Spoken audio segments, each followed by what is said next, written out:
to the stream. Happy Halloween, everyone. Today it's time to play Castlevania Symphony of the Night. This is probably one of my favorite games of all time. Castlevania Requiem, one of my favorite games of all time. Symphony of the Night is part of this bundle. I'm gonna check stream real quick. Yay! We're live. So what I will do is we're going to play this game with a thief mode. Basically the hard mode of this game. Is that a mosquito? That is a mosquito, yes. I will do something about that, because I hate those things with my very life.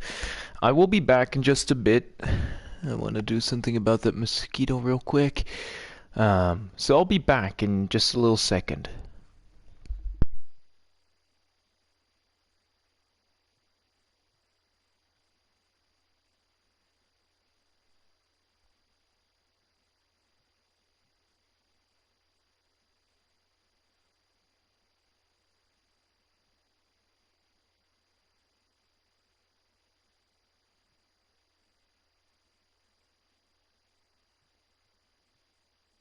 Okay, I lost sight of this ungodly creature. Anyway, has given the time for people to start coming in. What we're going to do is we're going to make a new save file, and we're going to call this save file, where is it? Right here. We're gonna call it, exclamation mark, V double quotes, and then we want to press Q. Now, if correct, let me double check. Oh wait, it's actually it's X stripe X exclamation mark V double quotes Q. This is the luck mode code. So now let's go and play this game, shall we? I'm gonna grab stream again, so that we can actually watch everything, and I can watch people come into chat. Hey, it's my own voice. How you doing? I will quickly shut the stream up. There we go. We're ready. In 3, 2, 1. Ah, my phone fell. Give me a second. There you go. Now it's back in its original spot again. Okay. Ah. Let's go. So if we manage to complete Richter's little paralog right here within 1 minute, we are actually able to get ourselves some pretty extra stats. Oh, and we are not allowed to take any damage, if I remember correctly. I do not really know if that really was a thing that was necessary. But we're not going to take any risks. I'm going to use Hydro Storm right here. It's probably the most powerful move Richter has in this game. We will not see Richter for too much, maybe not even for the rest of the stream. Simply because we'll soon discover if that had effect on everything. We will not see Richter for that long. Oh fuck, not Richard. Nah, we're lucky Richard only appears for like 2 seconds. How long have we been how long have we been live? Well, if we have defeated Richter, we defeated Dracula right here in within like, what would it be, within like a minute without taking damage, I suppose, then you'll get extra bonus stats. But we haven't done that, so instead we're playing this game with Alucard with his regular stats. That's 2 seconds too long. That is well, not true. I like Richter quite a lot. I almost wanted to say Richard. This is Castlevania Symphony of the Night hard mode, and now we're playing with Alucard currently. Let's see. Yeah, as you can see, our stats are absolute fucking garbage. We have 25 HP. Our stats are so incredibly low. It's ridiculous. It's that we have overpowered gear that can one-shot the foes in the castle right now. Beat a Dracula today with the famous Castlevania character Luigi. Did you get revenge with Luigi? For, like, death stealing his soul? Got a pot roast. Classic Castlevania item right there. So the thing with the Castlevania Alucard or Symphony of the Nights with Alucard's luck mode is that luck mode basically maxes out our luck, or thief mode. It maxes out our luck, which means that enemies are a lot more likely to drop items. And that can come in quite handy. I will not do the death skip. In this version of Symphony of the Night, it's really easy to do it, but I kind of want to challenge myself today on Halloween, because I've played this game so incredibly much. Beat a Dracula. Oh, God, I was too busy reading chat, you dumb wolf. Sif, fuck off.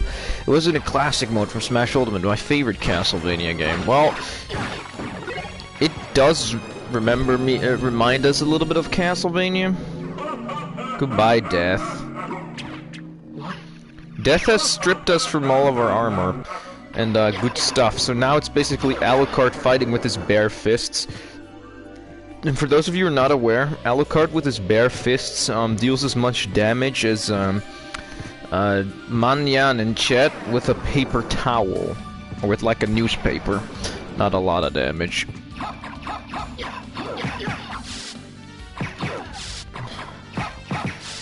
So we get crazily outranged by these dudes. Look at that damage. That's 5 damage from a single enemy. Now Alucard knows some spells, so if we could just button spam, there we go. By button spamming, you can actually summon those things, and they can quite help you in the battles to come. And we got a short sword. That weapon actually kind of sucks. There are better weapons to be found in the games. In this case, we just have a short sword. Let's see. All the enemies are gone. Right here we cannot progress yet. There's like a thing in the way. For those of you who are unfamiliar with Castlevania Symphony of the Night, this was the very first game that introduced Metroidvania to the Castlevania franchise. Cube of Zoo. And, or Zoe. We can get hearts here. We don't have a secondary weapon, so hearts are kinda useless right now. Hey yo, thanks for checking in, thanks for checking out the stream. We do have more range now. Ow. Ow. And as I said, this is hard mode. These skeletons, they deal the damage these guys deal. It's normally Alucard would one-shot these skeletons. Hey yo, thanks for checking out the stream. Uh-oh. Whew. This is not going that well. And we died. That's Castlevania Symphony of the Night luck mode for you. This will be a lot of trial and error. It also doesn't help that we don't have any armor and take full damage. Every time we remain to the main menu though, I must keep talking through the music, because otherwise I'll get demonetized.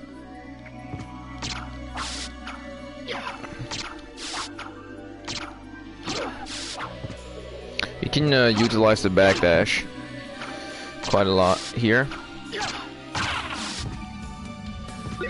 The Red Rust is actually just as good as the short sword. I don't actually know if there's any difference in range.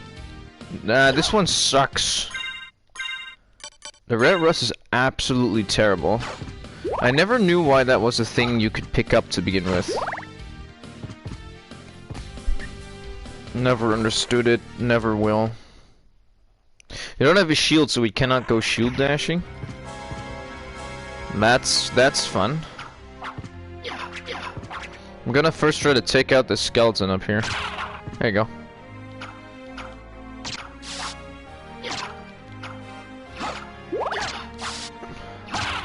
You must make sure to dodge. We outrange him, that's good. As long as we stay away from them, then we should be fine. So now we can pick up a high Cuirass or Cuirass or whatever. Never knew how that thing was pronounced. This can kind of help with us. Gives us 1 extra point of defense.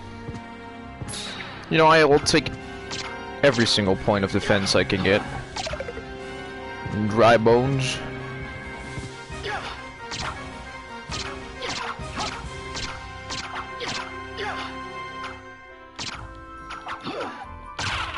There you go. I think copyrighted music should be allowed nowadays as long as it's less than 10 seconds long. However, claims tend to lie and say the length is over 10 seconds long. You know, I find everything, it's not even 10 seconds.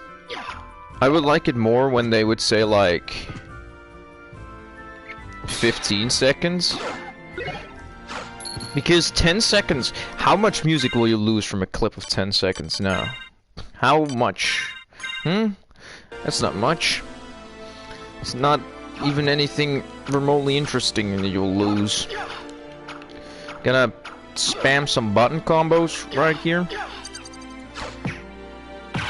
Because Alucard has a couple of spells he can use in this game, and they can be quite useful, especially for the upcoming boss fight. We also get a weapon pretty soon. The fucking bonehead.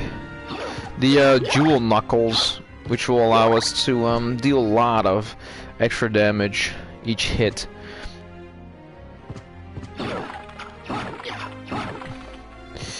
And I also kind of played this game quite a lot, so I know the secrets here and there.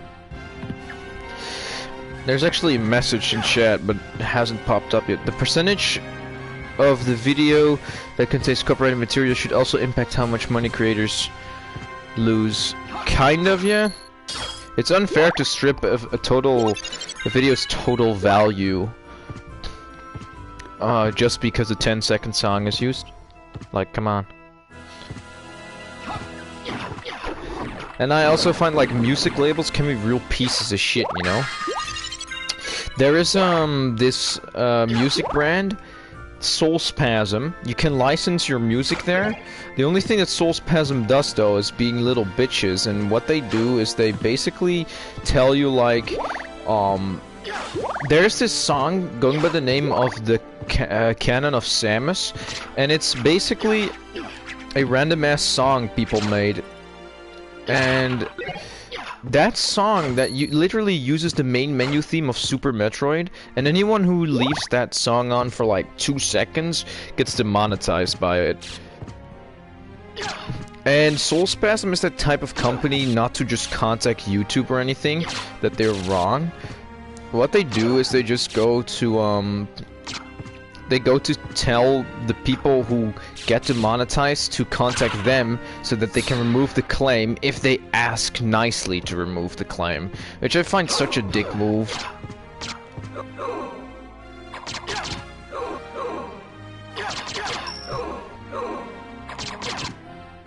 The dagger ain't doing anything, bud.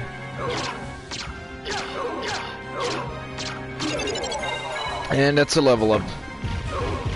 I mean, every single point of,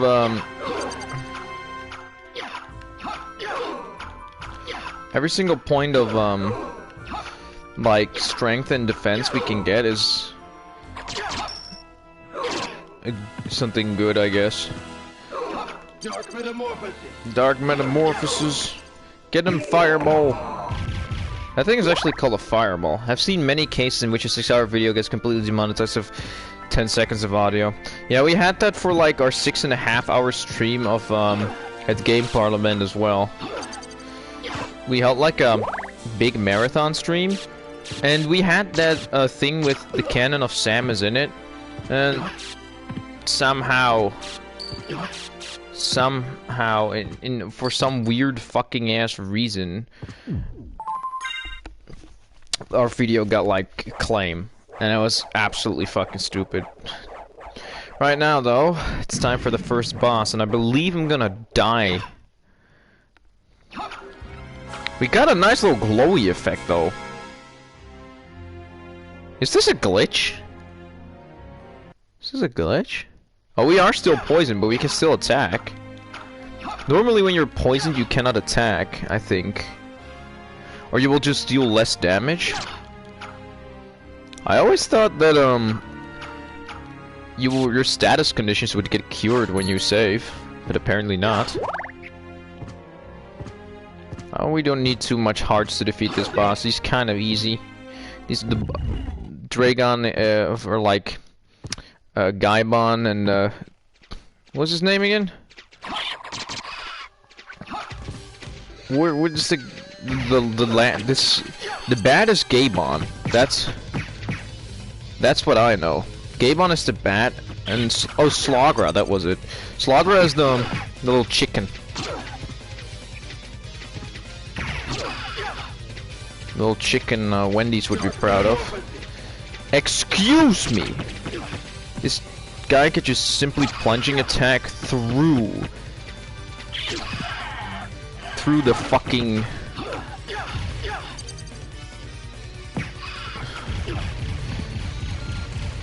Okay, now I have to pay attention because this was getting hella scary. Me when I go in a cave in Pokemon. Well, yeah. This is pretty embarrassing. We were close though. Gaibon turned red. That means that he goes into angry mode. So far, the luck, extra luck really hasn't paid off. We haven't gotten anything special yet. We only have everything we have right now. We've not picked up anything but like standard drops. There are standard drops in this game. Drops that always drop. But we haven't encountered anything special yet. No special random drops. Disappointing to say the least. Kill him! Ow. Alucard, summon the little fireball.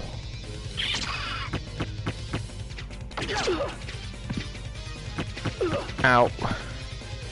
Gaibon is a bitch. Ow! I faced the wrong way. Uh-oh. I have only one health. There, that's why we have the pot roast.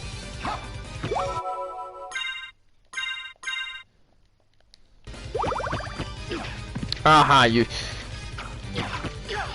little dipshits.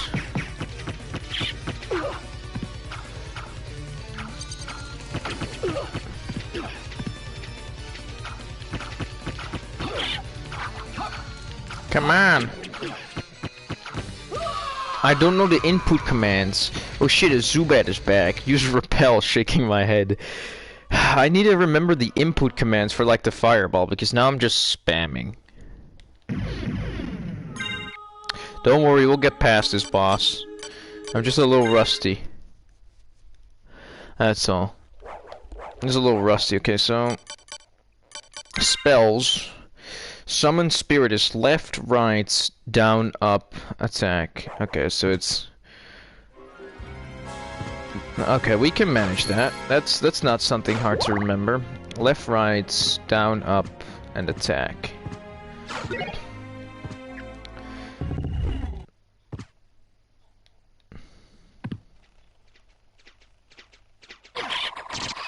Left, right, down, up, attack. Uh-oh.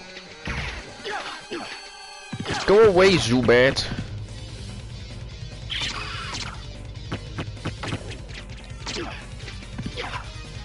Get out of here. Okay, he lost his spear. Left, right. Uh-oh. Whew. Stop firing. Left, right, down, up, attack. Left, right, down. It's not working!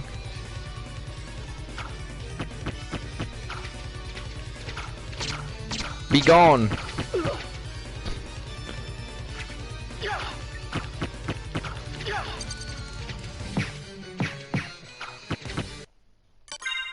We're gonna get hit, aren't we?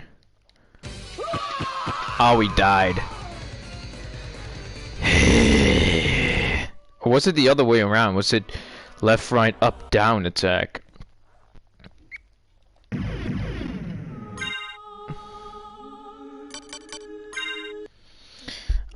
Luckily, there are convenient place phantom platforms around the area. Yeah, exactly.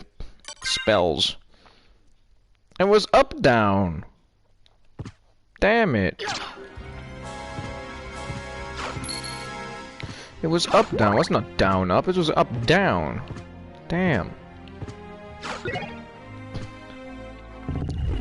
Well, we're back again, boys. Left, right, oh, there you go. That's it. Summon another. Summon another. Kill him. Kill him. Kill those sons of bitches. Oh god. Left, right, woo. Get those sons of bitches. They're gonna get to us and they're gonna kill us all. Pot roast. That's a good one. I'm gonna go a camp here. Ow.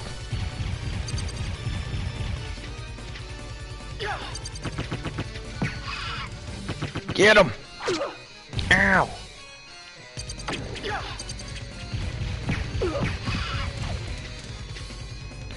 They're depleting all of my health. I'm trapped in the corner as well.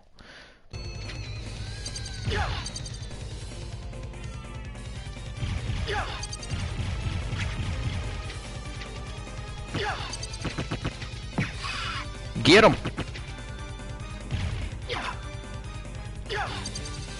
What a boss fight. Just camping and cowering right here.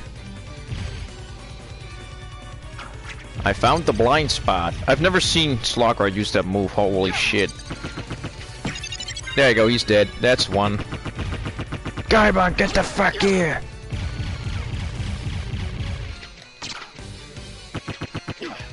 Ow. Get him!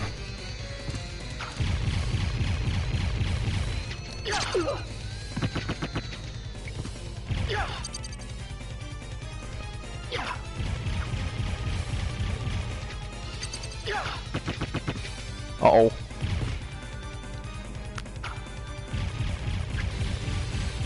We're extremely close to beating him.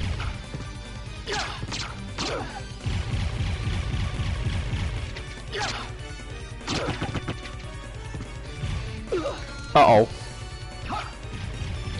No! God damn it! Random story, but today I went to an... I don't know why, but every time you jump, my brain says Yahoo. Wow.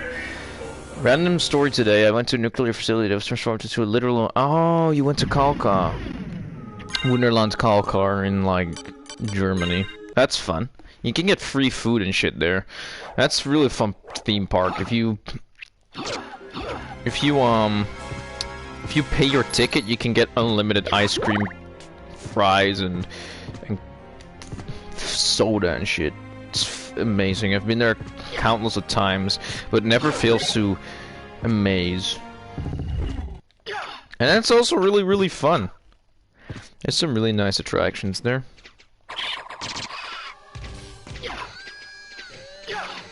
Dude! Symphony of the Night is a horrible game when it comes to registering input commands. Fuck you, Slogger. Uh-oh.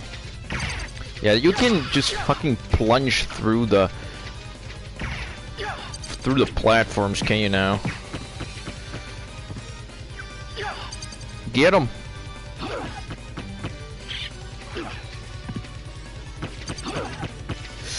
Boo. I am trying to jump over. This game. We will beat him. We will beat him. If we need to, we'll go grind.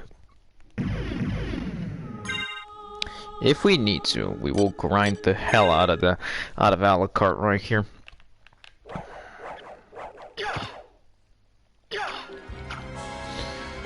We will win this. We will win this. Not to worry. This is. I'll just start giving useless tips that don't help at all. It's like, yeah, kill that guy. Thanks for the tip, dude. I'm an expert at this game. Just pulling off the fireballs. That's not working out right now, is it? Can we lock you into? Yeah, we can actually. If you just drop down and we hit you, we can actually just kind of deplete your health quite a bit. We have found the loophole. I think we'll just deal with Slagra first. And then we'll deal with Gaibon.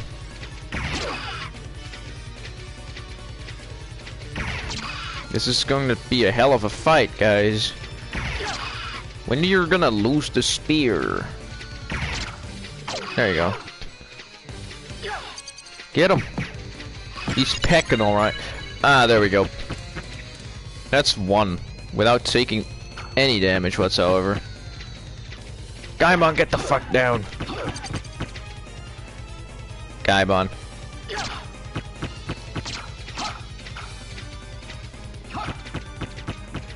It's not registering.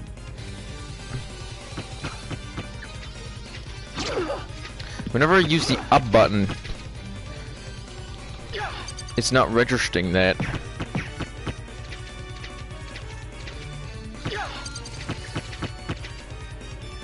Drop down. Get him. Uh-oh. We're gonna just grab the pot roast real quick. Isn't... Okay, we need to turn out like instantly right now. Fuck yeah, we did it. Get him! No, you bitch-ass fireball, get him!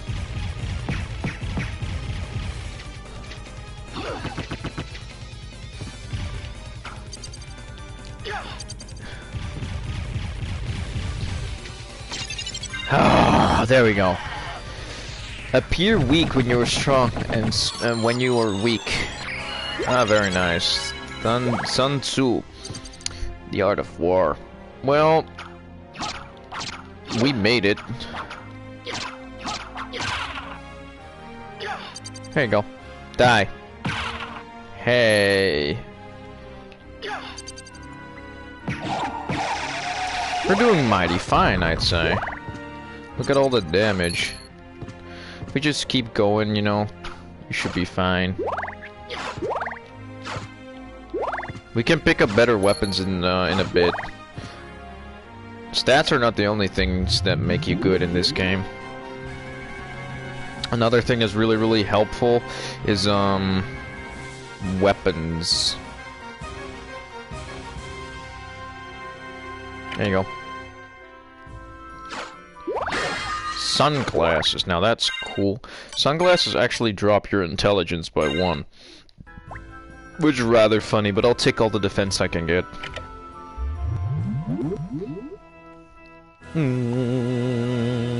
Ba ba ba ba ba.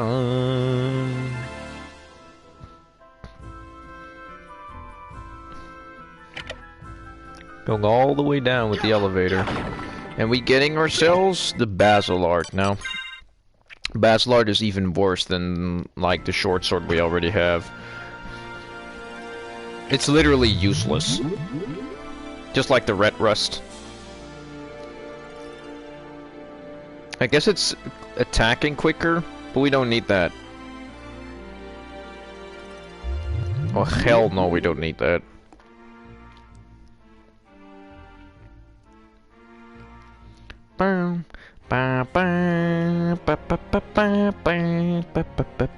Music in this game is absolutely beautiful.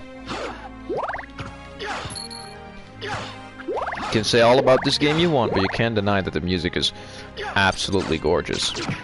Ow! I'm gonna bully this guy. Thoughts on the Mario movie cast? You're seriously asking me that question? To be honest, I find it one big meme. Jack Black as Bowser is kind of okay, I think. They should have just gone with Charles Martinet in every single normal voice actor. They didn't even have a voice actor for Donkey Kong ever, did you know that? Donkey Kong's voice was just generated by a computer. It was kind of funny. Just unlock him.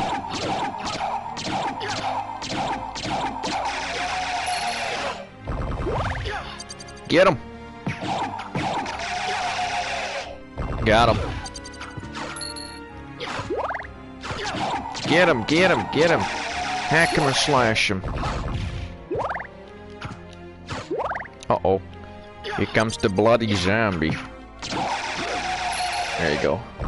I don't recall DK ever talking. Well, Smash Bros. He had voice lines.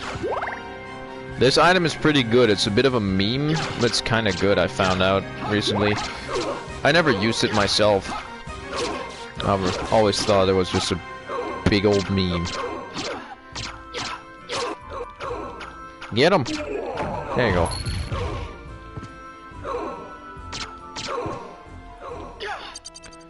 Get him! Spittlebone!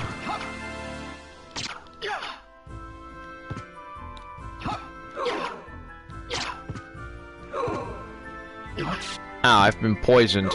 Oh, yes! I hate poison. Which Smash? Ultimate. He has like this little grunts and voice lines and the shit. Uh-oh. Spittlebone. I hate the Spittlebone. Wait, does poison stop you from regaining mana? Or does it just half your damage? Doesn't drain your health, at least.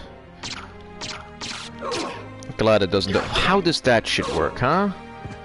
We got salt. We got frickin' salt.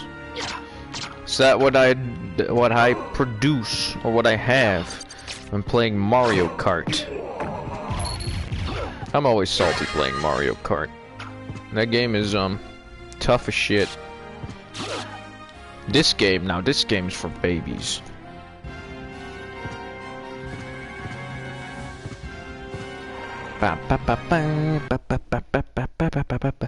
Actually talking or just making monkey noises? Well, I mean that's just talking, I guess. In a way. Armor Knight. Ow. You dumbass. He actually dropped an axe. Never had that happen in my other playthroughs. This is kind of a rare drop, I think. And a pretty bad one at that. Just die! Jeez!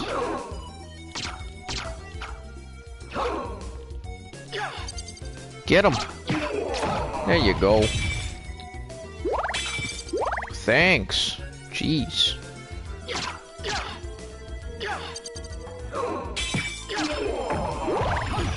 Ow!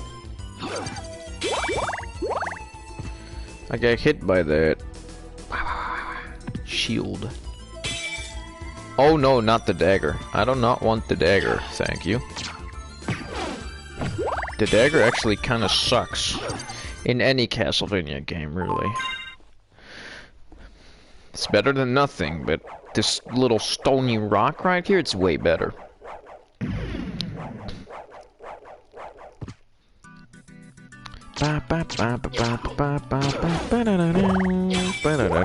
It's a Ouija table. We need to play Phasmo again.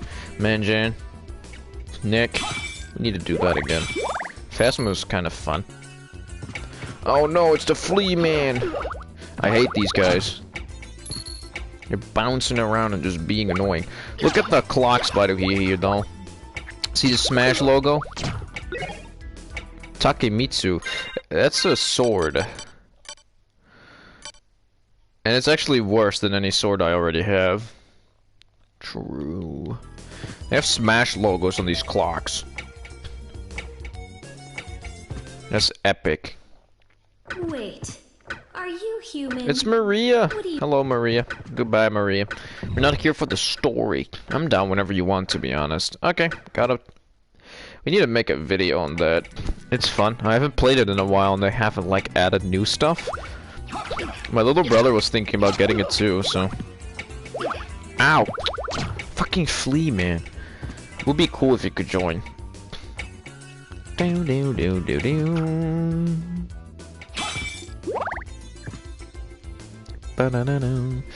Reason I brought up Phasmo is because these guys are called Ouija tables. These little walking tables, they're called Ouija tables. You remember Ouija boards, right? Oh god. Rock, go! I could have picked up an extra item on the way down, but I decided not to. These rocks are really fucking good, holy shit. Get 'em, bouncy rock! Ow! Yes. Bouncy rock. Who knew that rocks would be the MVP of this playthrough? Do we have a pot roast? We do have a turkey. We do have, like, Thanksgiving time. Goodbye, skeleton. We're not taking the stopwatch. We're not doing the Zawardo. Ow. Ow.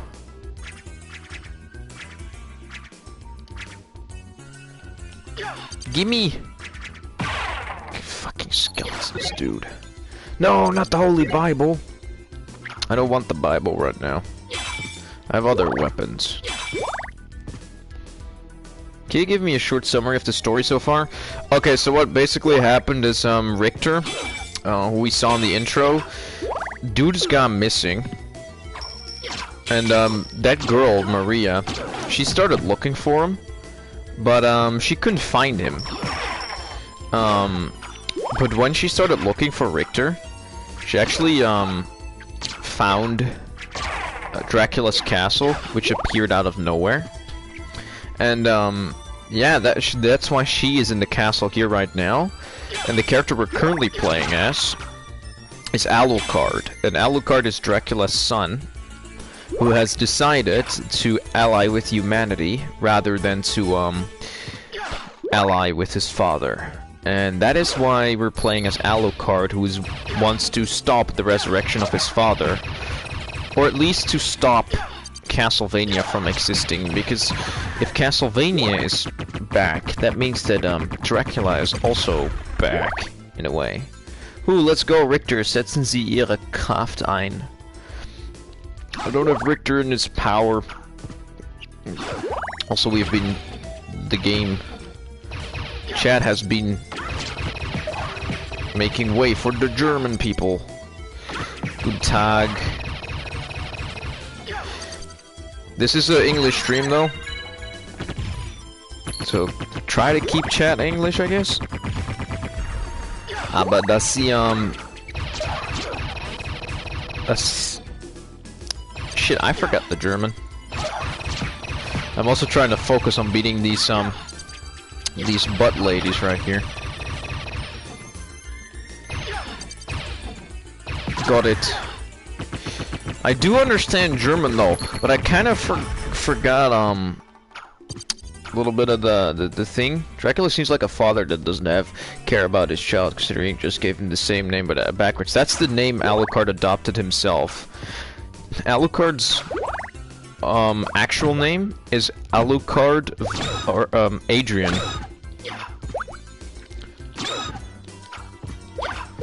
Aber dass sie I do not know if that's also a word in German. I'm Dutch, so it's kind of confusing too. Dass sie im Chat seite, das ist sehr gut. Vielen Dank für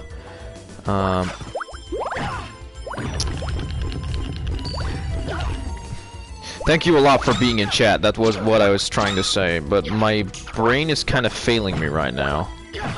And I'm utterly ashamed of it. I kind of want to speak a bit German now.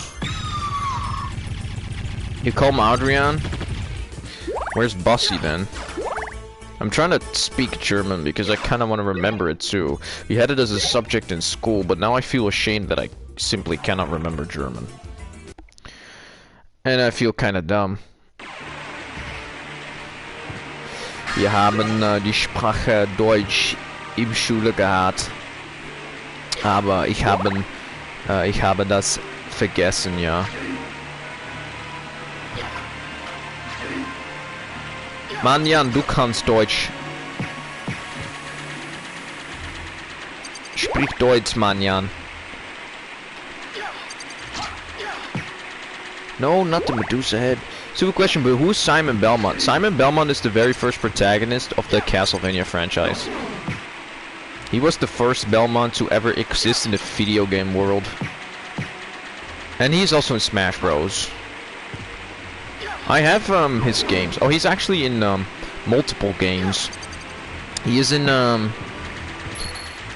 he's the protagonist in Super Castlevania 4. In also in Castlevania Dracula's Curse, or like Castlevania 2, Simon's Quest, in the original Castlevania on the NES. And he's in Smash Bros. He's in a lot of other Castlevania games too. Uh-oh, I'm gonna die if I'm not watching out right here. I know a little bit German, but it will be torture for any German. Is that true?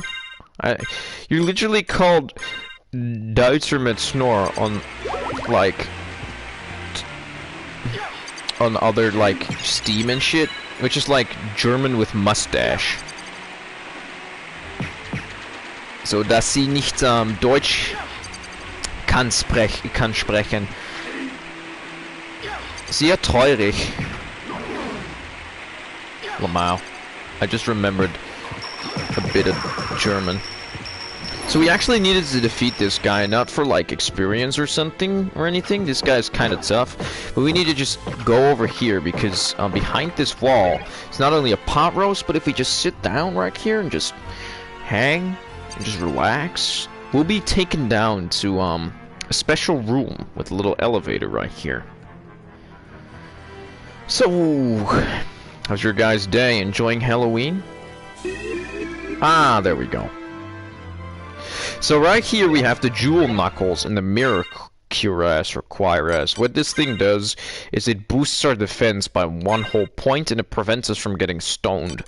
But this is where we came for. This is the jewel knuckles. And it boosts our attack up to a whopping 23. Haha, funny to hear someone who speaks a bit German. Well, you know, I'm Dutch, and we got it in school, so I should speak German, or at least a bit. Well, we can go to the shipper man down here. Look at Alucard just ninja kicking right here. Das ist sehr toll. Ich liebe, dass Alucard das die Ninja Kick macht, ja. Here's the guy on the little boat. There's an Easter egg in this room. If you see this bird down here, right? So what this bird will do occasionally is the bird will fly away in just a bit. You see there's a little bird's nest. So if you keep entering and leaving the room, at a certain point, the bird will have laid eggs right here. Are there eggs in the nest? Can't see.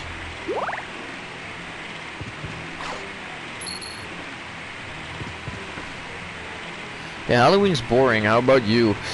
You know, in the Netherlands we kind of don't celebrate Halloween. We have like Sint Maarten in November, which is kind of the same thing. Oh, they have little eggs. Look at that. The nest has little eggs.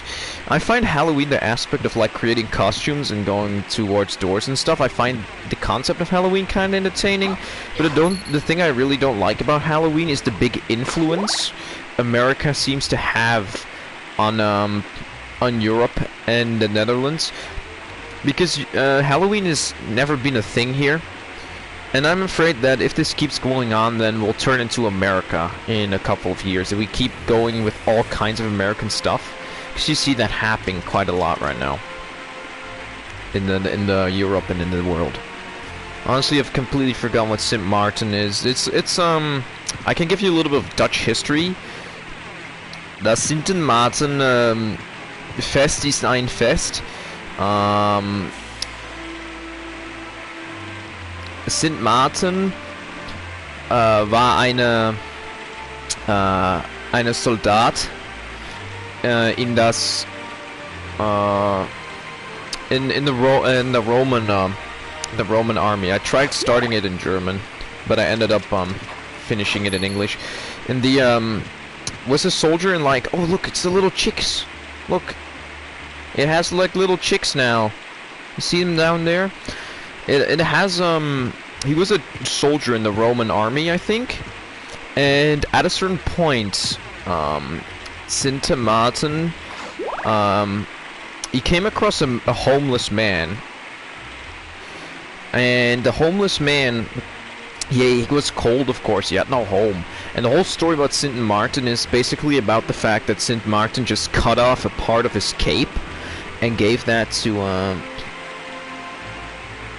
but never heard of Saint Martin. That is, Saint Martin, the way you spelled it is probably the way you would spell it in English. Only, we say it Martin with T-E-E-N. So teen at the end. Saint Martin. Literally.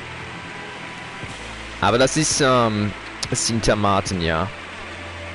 Er hat, seine, Cape, Sint Maarten hat seiner Cape hat mit ein Schwert ein bisschen Cape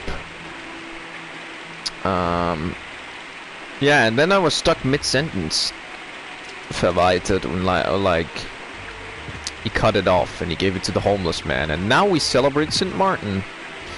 Well, that's at least a story I've been told. Oh look, the chicks are growing. Cape is Umhang. Okay, got it. We don't have a Dutch word for cape, and when I try to speak German, I always kind of try to refer to Dutch in a way. Umhang sounds logical, though.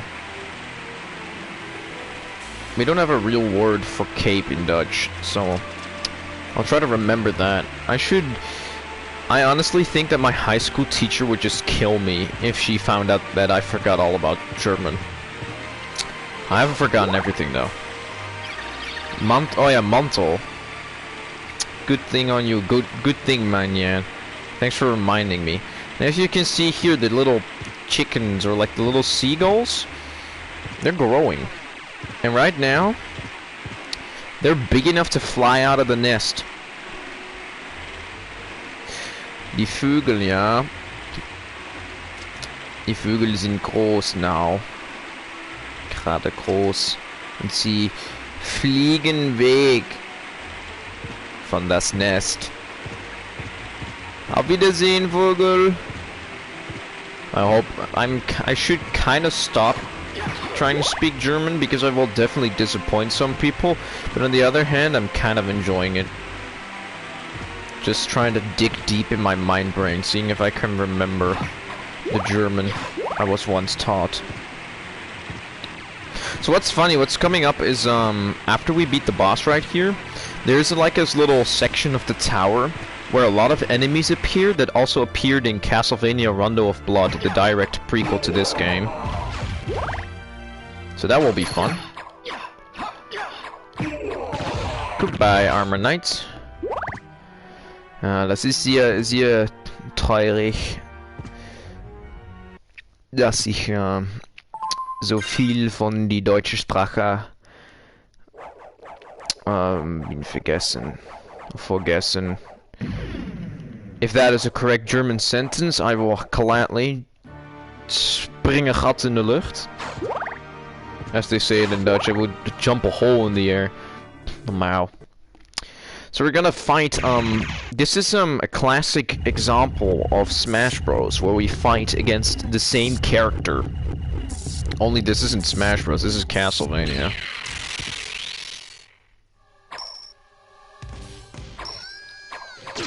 Ow, bitch.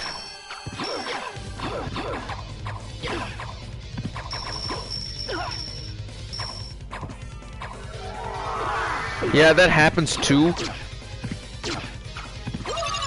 Okay, we two-shot him. When, Alucard right here, the doppelganger, if he gets squished into a corner, he will actually, transform into a bat and deal massive damage. But we won. We're doing good. Gladius, that's a pretty good sword. So this is the little tower section I was talking about. Here, a lot of enemies will appear that also appear in Castlevania Rondo of Blood.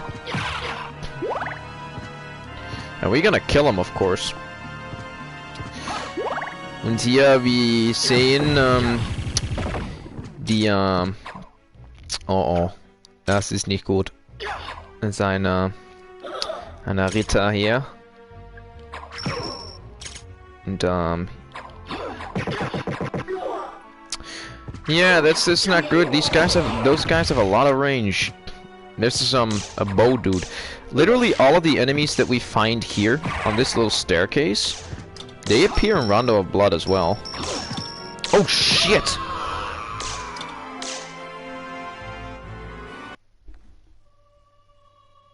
This castle has some terrible infrastructure. What the hell happened there? Now we have to do the boss again! No! What the fuck? That is just... Oh my fucking god. I thought we were done with the doppelganger, but no. We have to fight him twice. Stupid dumb bitch, what the fuck? Game.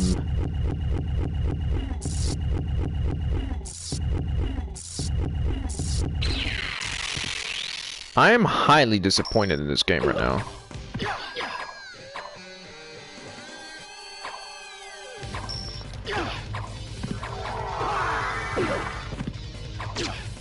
Kill him with the rock! Dwayne! Ow, my short range!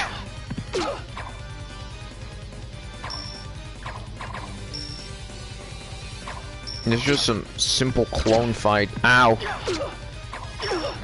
Punch him! Don't kill me, we are just...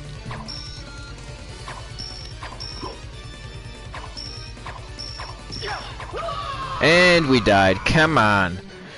I find it so extremely excruciating how we died to such bullshit. Castlevania reminds me of Metroid. Me too, in a way. It's because Metroid and Castlevania, or at least this Castlevania, they've been designed in kind of the same way. They've been designed with like the same philosophy in mind. How the hell did I die there with the little hyena guys? It's fucking hilarious. It's disturbing. Supreme Art of War is to subdue the enemy without fighting. Only when a mosquito lands on a man's testicles does he realize that matters can be resolved without violence. Wow, how do we two-shot him right now, but we can't? We did not last time, what the hell? So that was a pretty easy fucking boss fight right there. Easy boss fight. Easiest boss in the entire game, dude. So what we do now is we just go to save, so that means that we don't have to fight this piece of shit boss again.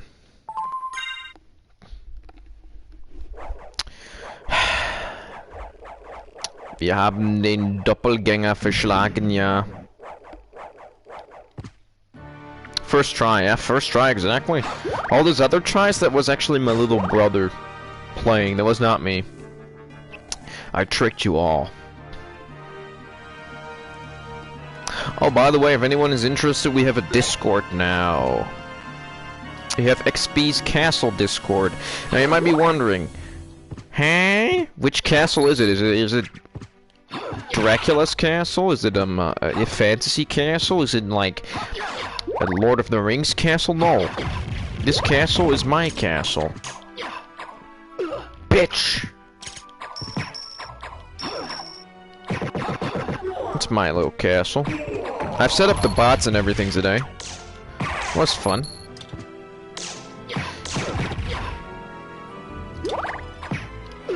Ow. I'll be watching out with these guys now. So the reason I'm here is because I wanted to do this. Oh wait, we can like shield dash now. We can shield dash actually. It's the fastest way of like moving Alucard from place 1A to B. It's actually the legit way of how to speedrun this game. Shield dashing, like putting up your shield and dashing backwards. That is the fastest way. I see you are the Lord. I am now Lord Dracula, Lord of Darkness. This right here, like mashing the dash and the shield button, that's a legit way. That's legit how you speedrun this game. It's faster than walking. But when Tom said, Tom Struppi said, when he was speaking about like, when he spoke about Metroid and Castlevania looking like one another, that is a thing. These games are like, right here, Castlevania Symphony of the Nights, as well as Super Metroid, they released in the same year, and they were sort of the staples for the Metroidvania designs afterwards.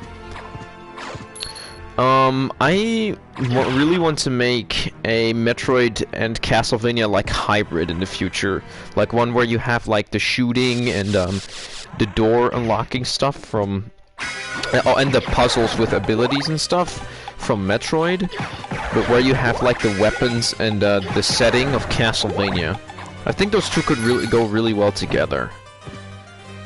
And I even have a title for it. I also spoke quite a decent bit about it on this channel, about that idea. Solar Flare, a very loyal watching person, he actually leaked the idea. The game is going to be called The Little Magician. I thought that was a nice title for the game. If I ever get around to making it, that is. Cheese! Ah, yes. The first random drop in the game gives us cheese. And as a Dutchman, there's nothing I'm more honored to have than cheese. This gives it the same amount of defense. What do you mean? To be honest, never played Castlevania or Metroid. They're good games, but you need to like enjoy them. You need to... You can try them out. They're for emulation and stuff. If you know how to emulate games, then it's really nice. And for Castlevania, or at least, there's two types of Castlevanias. One is this type, where you go around and explore a castle with like RPG setting and leveling up, items to be obtained. The other ones are stage-based, and they're mostly platformers. And they're extremely hard. Like, they're some of the hardest games on the planet. Like, the difficulty of Dark Souls, but with the controls of like of Pong. Pong's controls.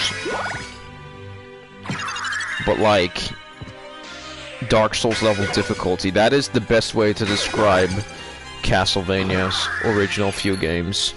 I still want to play them someday, but I have so many things I still want to do. Yeah, I still have to play all the Castlevania games myself as well. Metroid is kind of a fun game. Metroid's a little more fun. Super Metroid is a real fun game. Samus is a lot more fluid than the 1,000 gold. I'll gladly take that, yes. That's another random drop, actually. And a very random drop. I've never gotten that of any of the enemies in this game yet. And I've played this game for like maybe 24 hours in-game. But what I wanted to say was, Super Metroid is a game that is really, really fun, and it's mostly about exploring and stuff. Problem I kind of have... I actually don't want to talk about Dark Souls, it's a hard game. Yeah, I've played Dark Souls 3, and I've gotten into Dark Souls 1. There's plenty of content of that on the channel as well. And I enjoy those games, but they're really, really hard. And that makes them fun. For me, at least. Okay, so now we can actually see what enemies are named. 2,000 gold! Jeez Louise, we have healing items, right? Yeah, we have a pot roast. Okay, good. But what I wanted to say was, like, Super Metroid, that game is really, really fun as well. The only thing is that Super Metroid is a really old game. So, really old games are usually designed with the, like, idea of not having to explain too much to the player where they need to go. And that's a little bit of the problem with Super. Sometimes you can get stuck if you do not name where to go. I can honestly name dozens of games I still want to play. Yeah, I still need to play. You have played a lot of Sea of Thieves. I need to play more Sea of Thieves. I really need to play that game more. I've recently also bought like The Last of Us Part 2. Still haven't touched that game yet because I don't have enough time. As well as I've bought Jedi Fallen Order, which I still haven't completed either. Still need to finish a lot of Fire Emblem 3 Houses too. This is this guy you see right here is the old librarian. We can compare him a bit to Manyan. Thank you. Because this guy is basically asking a lot of money for your help. For like items and stuff. We can buy ourselves a cape. Let's see, where's the cape? We have Joseph's cloak. It's a pretty expensive cloak. Reverse cloak. That one's kind of ugly. I'm gonna go for the elven cloak. I'm not planning to fully complete and get the item duplicator in this one anyway. Elven cloak, let's go. Star Wars, yeah, Star Wars, exactly. I should have known that, usually a lot of Star Wars fans are German, and I find that kind of ironic, but I also find that rather cool. Das finde ich sehr toll, ja. Dass so viele deutsche Menschen Star Wars Fans seid, das ist sehr toll. Ich bin auch eine Star Wars Fan, ja. I do not know where I got the ya from. It's like a little bit of a thing that I've heard like my cousins say a lot, so that's why I say it too. The ya at the end of a sentence. I hope that was correct German. True? Oh god, I tried to read the comment, but then I jumped in between the books. Punch him. True, in German there are a lot of fans, true. Germany is also kind of big though. Deutschland ist ein sehr groß. No, I'm not gonna try that. Germany. True. I also like how I also like German Star Wars fans because they're always so nice. Like there's this fan film on YouTube about Darth Maul, and it was so well made. And then I was like, okay, these people speak they speak like very good English and stuff. Latest movies have been kind of meh, yeah. I have discussed the sequels a lot in my live streams as well, and I will not discuss them now. Because my opinion on the sequels and the latest movies is they're kind of bad story-wise. Like, film-wise, as a movie themselves, how they look visually, they look stunning.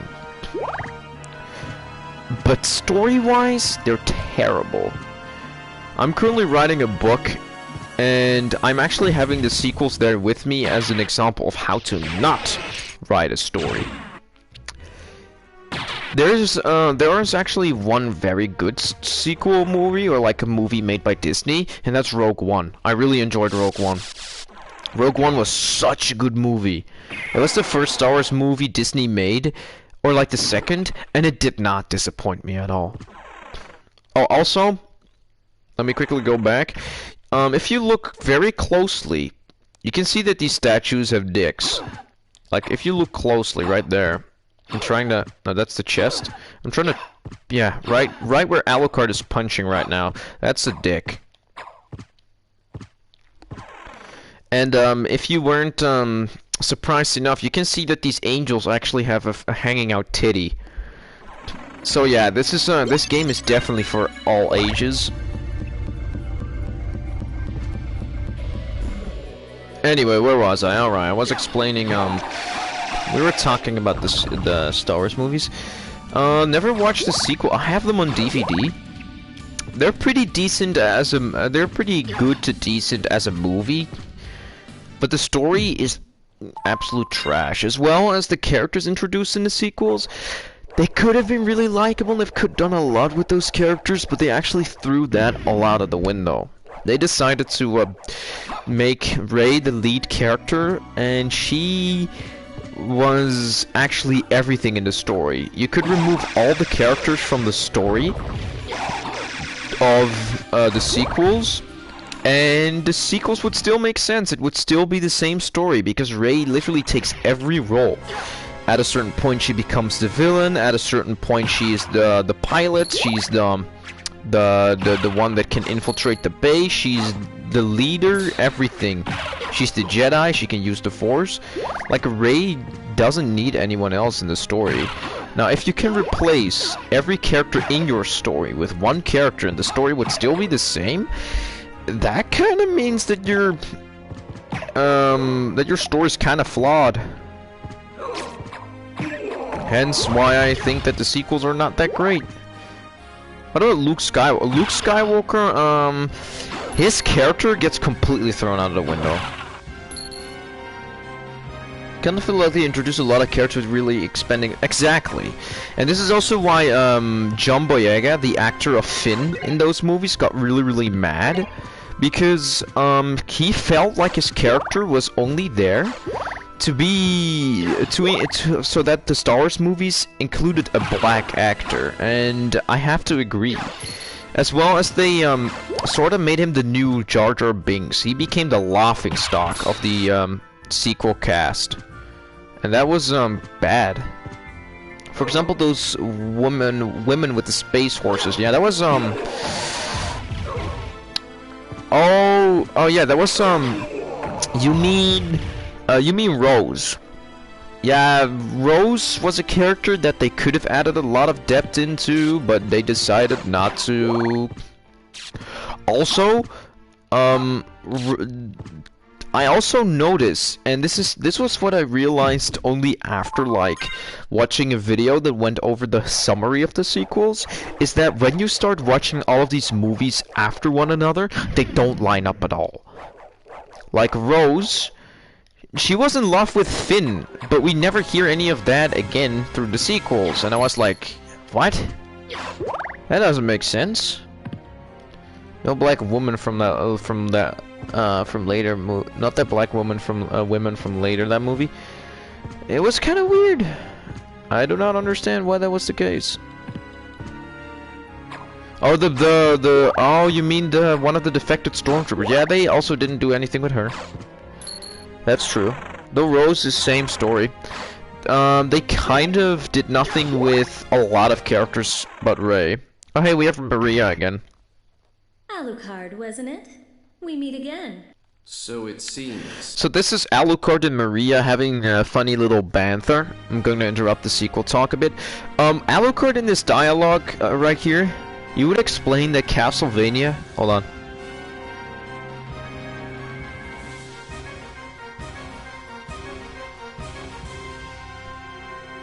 Okay, I felt like I had to sneeze, but it did come out. Alucard would have explained that the castle, like Castlevania, which is Dracula's castle, is literally Castlevania. That's a castle that will always change with every iteration. Basically meaning that Castlevania is a being that is alive, and it will change with every single game, hence why there's so much differences in level design in every game. They patched that really well up story-wise. Okay, that was the Castlevania talk for now. Let's get back to sequel talk, because yeah, that was the thing with the sequels. And it also really doesn't help that they decided to have J.J. Abrams on one side, and then they have, like, Rian Johnson on the other. It made for stories that felt rather stupid. They didn't add up. the two directors had two completely different visions. And that really didn't help. Oh, we got a ballroom mask. Oh, hell yeah. The Star Destroyers in the latest movie all had Death Star cannons, also was bullshit. Yeah. I don't understand how that worked either. What I also don't understand is how incredibly stupid the First Order is to also build a Death Star.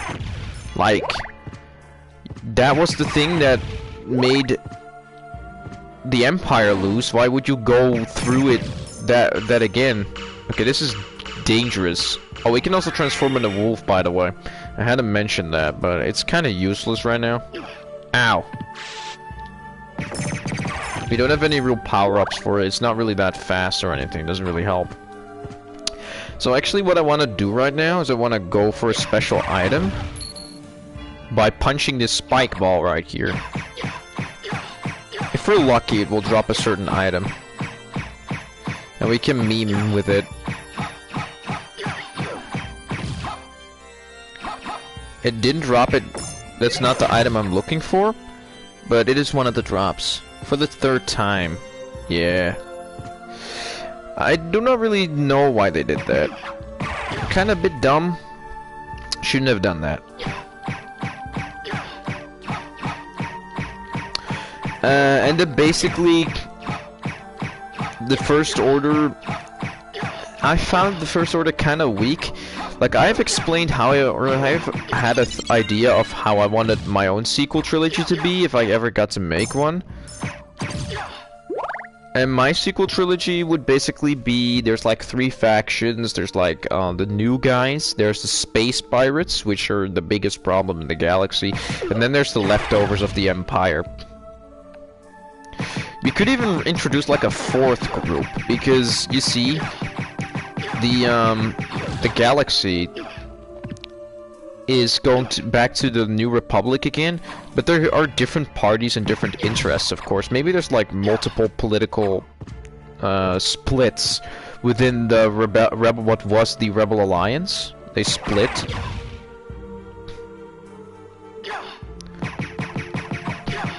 I hope I get the item. I really want it. Give it. We do be leveling up quite quickly though.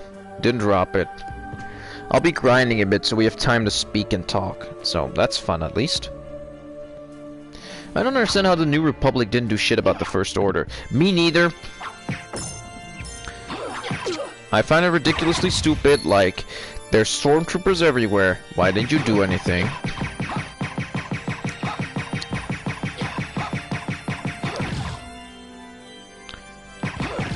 I found that ridiculous. Why wouldn't anyone do anything about it?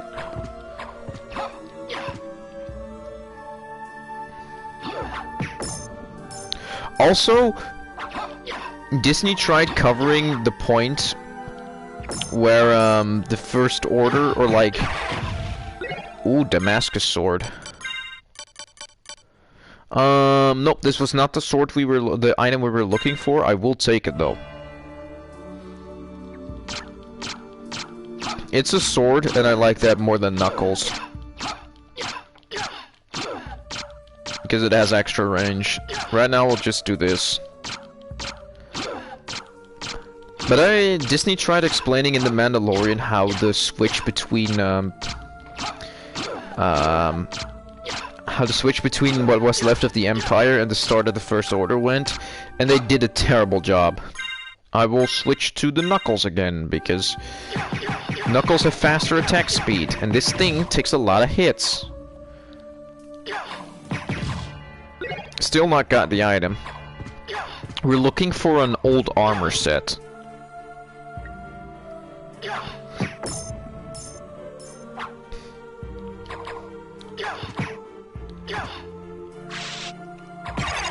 There we go. Level up, nice. We gotta punch the spike ball like 1,000,000 times. Didn't drop it. Great. I don't understand really either how that happened. There you go. That's a dead corner guard. You can actually see this little the little thing and the frame of this game. Uh-oh. That was actually a thing part of this game. Can I jump over the... We have to kill him, don't we? Yeah, we do. Being sad, Kylo Ren probably killed Baby Yoda when you was... Yeah, exactly. That was my thought as well. I like finished watching The Mandalorian and I was like immediately like, holy shit, Kylo Ren probably killed Grogu. And that kinda made me sad. Level up again. It's an iron ball. We don't need that. We're gonna speed run up the staircase. Come on, I really want that item.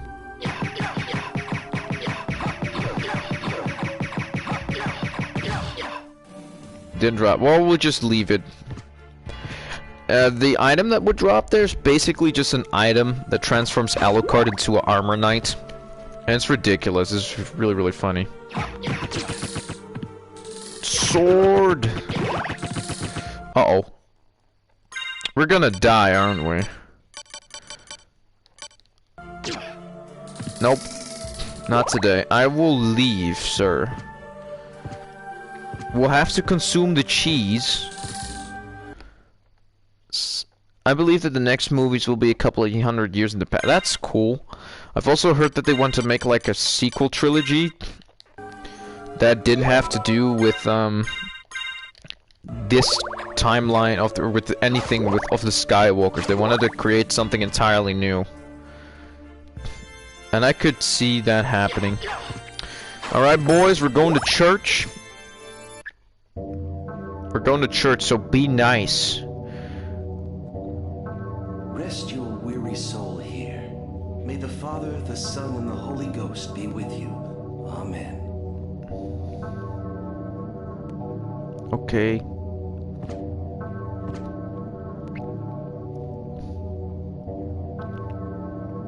This woman is sad.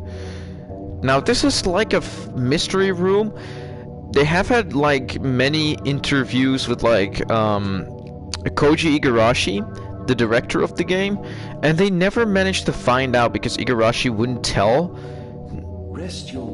who exactly these people are, what they do. It's kind of interesting. Now I'm kind of trying to see, yeah, there's two possible things that happen.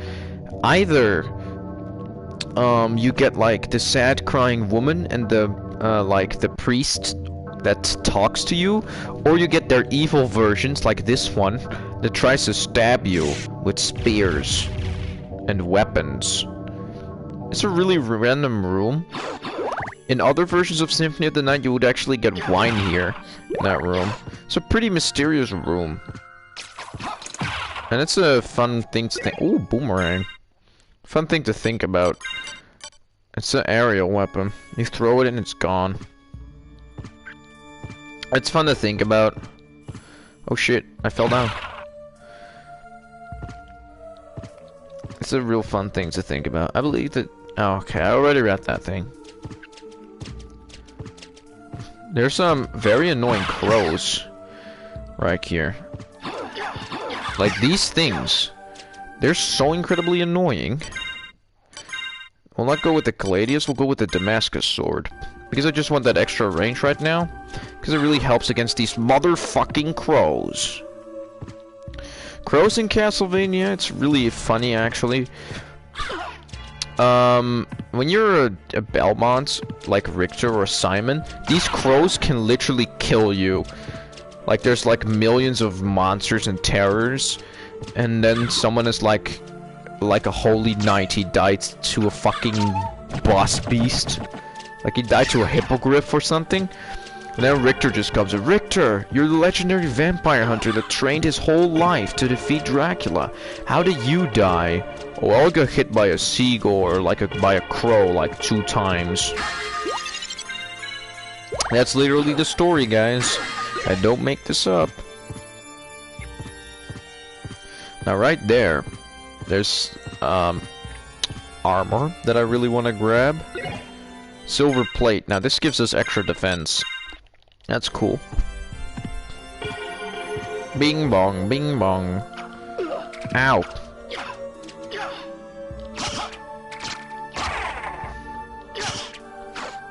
Little bats.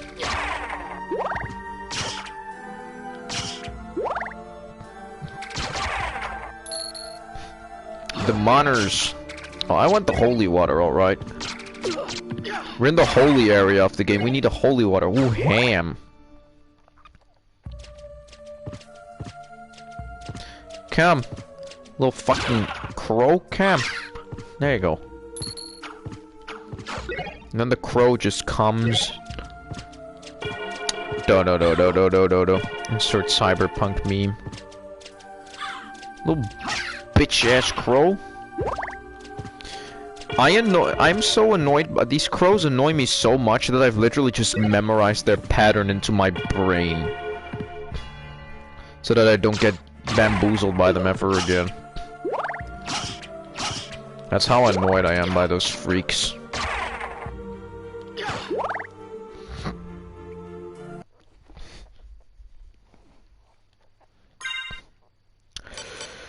Let's see, we'll equip the fists for the extra damage.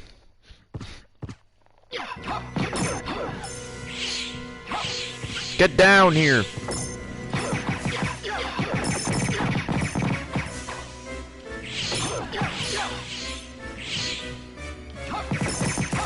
This is the hippogriff, and he's dead.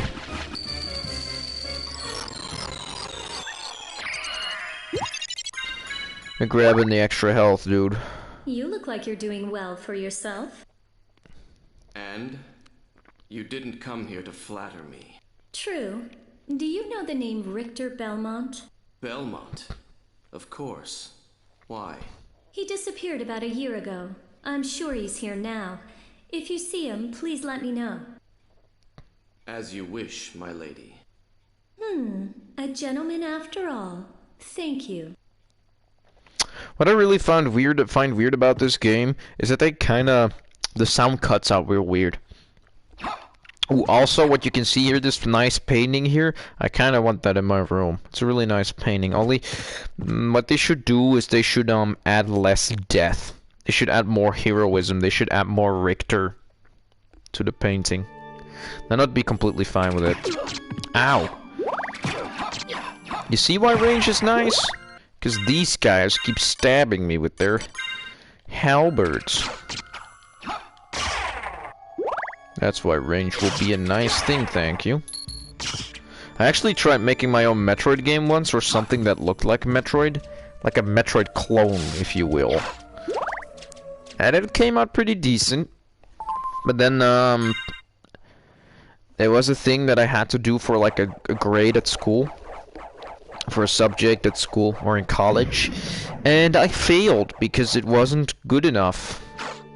So that was kind of saddening. Simon or Richter, who is better? Depends. Like, that depends on their game, really. But Metroid clone, yeah, I made a Metroid clone. So like a game that looks a lot like Super Metroid, or like a Metroid game. Story or like lore-wise speaking, Richter is technically the strongest Belmont of all time, together with like Julius, I think. With Julius Belmont. So Simon, I thought like Simon is like Richter's great-grandfather, if I'm not mistaken. Because Simon is the father of, or the grandfather of Juiced Belmont, and Juiced Belmont is the father of Richter. And technically speaking, Richter is the strongest in the Castlevania universe, together with Julius, I guess. Strongest Belmont. In the respective games, you could say that Simon controls better than Richter in most games. And in Smash, they're like equally powerful. And Metroid Clone was basically, I made a game that looked a lot like, and played a lot like Metroid, where you had like a character that could shoot bullets at other beings and stuff. It was really fun to make, and that is, really want to make another like Metroid game that is also a Castlevania game, 2-in-1. As I previously mentioned, I really want to do that as well, because that just, I like that. That feels like a great thing to make. I will really enjoy that, I think. The thing is, ooh, more ham and eggs. Thing is, it's kind of hard to do if you do not have the spriting style and resources and stuff, but I'll get there. If I get more free time and I finish my ROM hack and stuff, maybe then.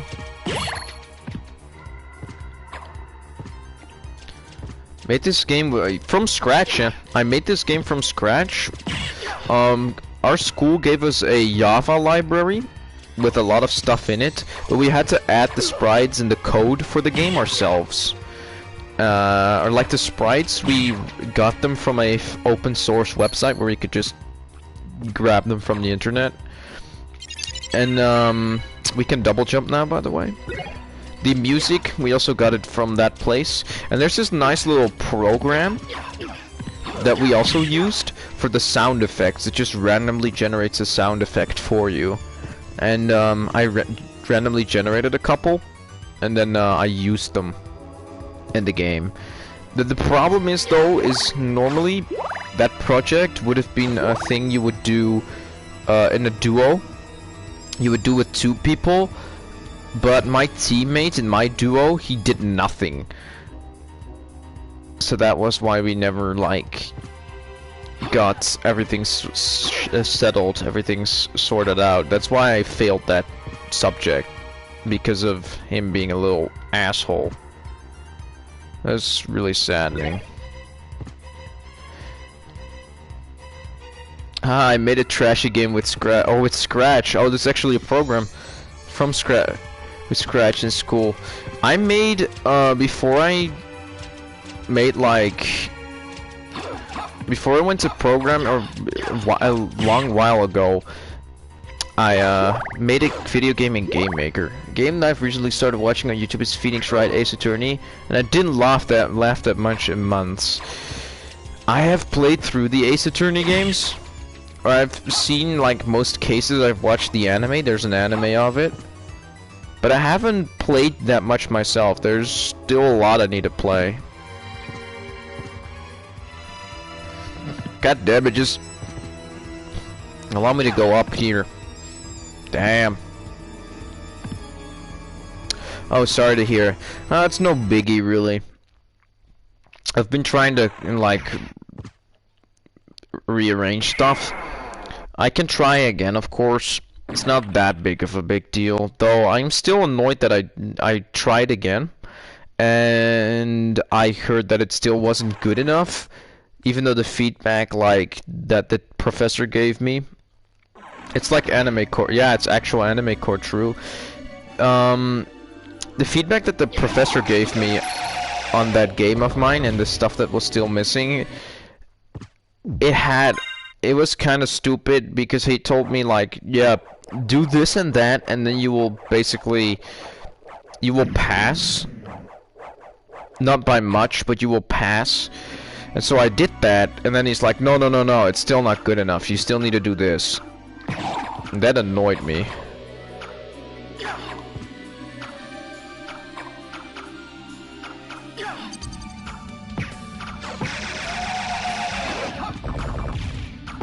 Bitch. There's also, a character with a whip in the later, parts of the game. Or in the, like, the second game. This is the antagonist of the second game. It's a lady with a whip. I could also try playing through Ace Attorney, but those are some very text-heavy games.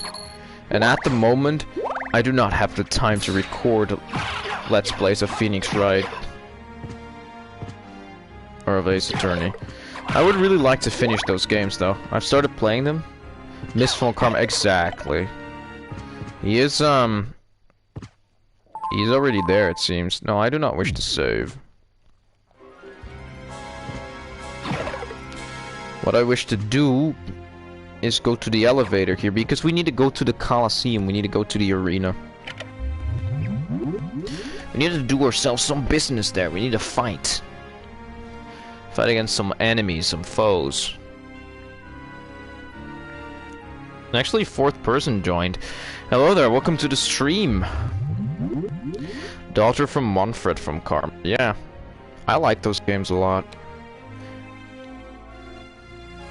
Manfred from Karma is really, really good. A really good character. He's very freaking evil. Holy shit. I hate it when I say, like, welcome to the stream.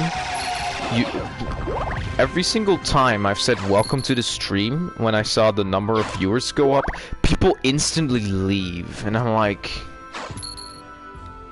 Is it just me being that kind to everyone? Should I just swear at everyone when they join the stream? Is that what they do in America? It's just how I feel right now.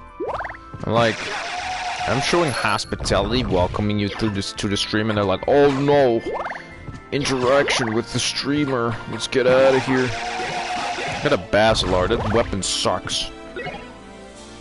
Right now, I'm not too shabby, not too mad about the random drops. The shield I got is a pretty good shield. I'm not complaining. Ow. Bang. I'm not complaining. A pretty good shield. As well as a lot of money I got. That's a rare drop. You don't get that every day.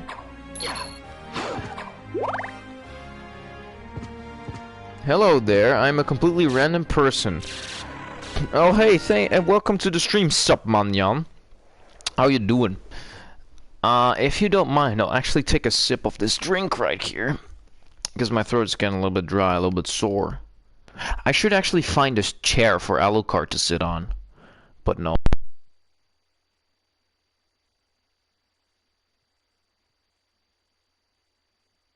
That's better.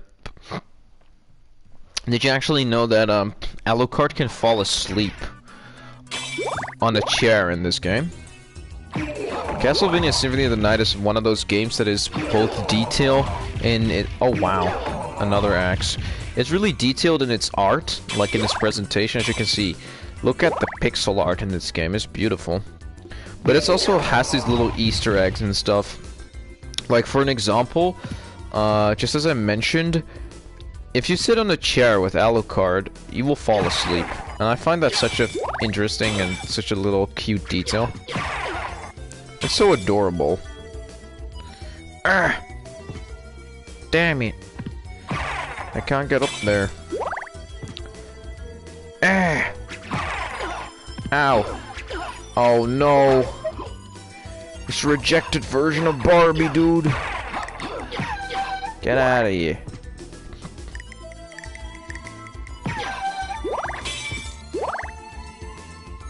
There's a hammer up there. Look at all these rejected Barbies.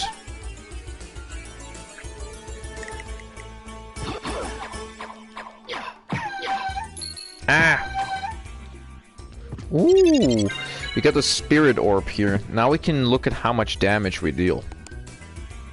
I'm doing good. That's good to hear, sup, Manyan. Almost as if he's trying to say something, you know? Maybe we should sub to Manyan. But, yeah, he only makes, like, Dutch content, so, you know...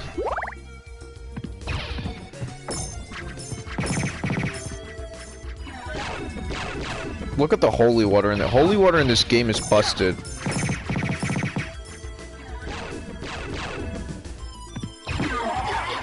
There you go.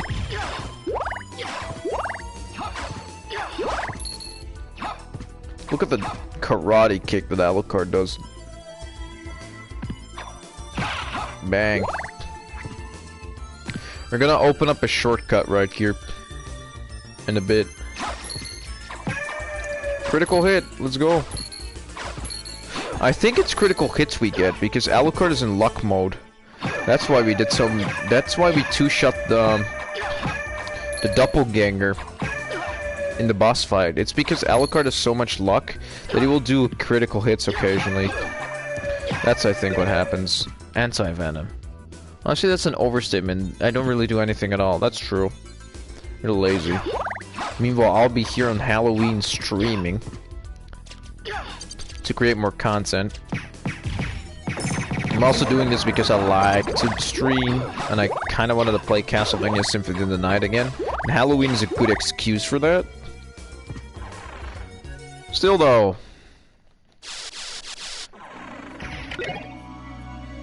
that doesn't mean that I'm not on the content grind.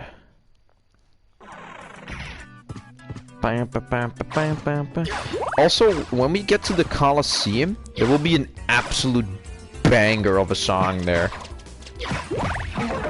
Like, say what you want about the Colosseum, it has an absolute banger of a song. Ah. The song is called Wandering Ghosts, and it's one of my favorite songs from this entire game. And you want YouTube money, right? Yeah, I really want YouTube money. Like, I'm not doing it for the money, because my dream job would definitely be making video games. But if I could monetize my channel, that would be just amazing. And that is why I'm so happy with the current subscribers I have, because I'm getting closer and closer to the 1,000, which means that I can monetize my channel, and since YouTube's algorithm prefers monetized content over any other content, that means that it will slowly but surely rake in more viewers. My fan base will grow and it will start snowballing. The channel will get bigger, attract more people, and then we'll get more money. And who knows, maybe I'll go Mr. Beast and give it away. Can't judge you for this. Would you have judged me otherwise if I said like I was like a 3-year-old kid wanting money? I just think that there's a lot of people out there that want to start a YouTube channel just for the money. But what you get is like they start making content that has no value. You need to make a YouTube channel because you like it and you find it fun. You need to see money as like a second goal, like a little bit extra you could go for when making YouTube, you know? And being dependent on your YouTube channel financially is just... I really would not like to be financially dependent on my YouTube channel. Like, a YouTube channel is literally just release a video. If it goes well, if that video goes well, you will have money, and if not, if it doesn't go well, then you will have a lot less money than usual. It's a very random income. There's no guarantee you will get the same amount of money, or you will get the standard amount you would normally make. While on the other hand, if you have a normal job, chances are you will just have a steady income, and you'll get the same amount day in, day out. Another thing that is important to know is that YouTube is something you have to heavily rely on, and it's just a simple one thing. If your channel gets deleted or people will stop watching your YouTube content for what reason, whatsoever, then you're left with nothing. While instead, if you have yourselves a job and a degree, you can actually get a new job if you get fired. If you have a YouTube channel, that's not the case. I'm gonna wait here until this statue moves. Also, one funny thing to note is actually the time you see on the clock right here is literally the time that is also the clock on the PlayStation, which means currently it's 1:15. It's not stable enough to easily rely on. It may sound stupid, but what about Mr. Beast? He needs his channel to earn money. That is true. But the thing with Mr. Beast is at a certain point a YouTube channel gets so big that you don't have to worry anymore about it getting, it will get consistent enough views, as well as advertisements and just sponsors, for you to make enough money. You have to stop worrying about it. Unless there's something I definitely hate, and I don't really want to talk about it, because if you name the word once, chances are you'll never get out of it. That's cancel culture. Even the biggest channels have to fear cancel culture, even the biggest people. And cancel culture, you don't even have to have done anything, really. You can have just said one simple thing, and cancel culture will get you. And that's because some people are offended by literally everything. There were people that actually called me too toxic. And for those who know me personally, I'm a pretty chill guy. They called me too toxic, as well as I made apparently an inappropriate joke. But I could not make that joke, while others in the Discord server that I was in, and they called me out for that, for making that joke. Others could simply make that joke. I was not allowed to make a joke about that. They were allowed to. That's hypocrisy. That hypocrisy, that made me realize that these people were absolutely stupid. I realized that day that maybe it was for the better that I left that Discord server, because they were a bunch of fools. Summoning the fireballs, yes? But you know, there's always hypocrisy in the world. That's nothing new. I want to kill the sword so badly. Thank you. Poltergeist. But that's a story for... Nah, not another time. It's just a story I don't want to tell, really. Don't want to.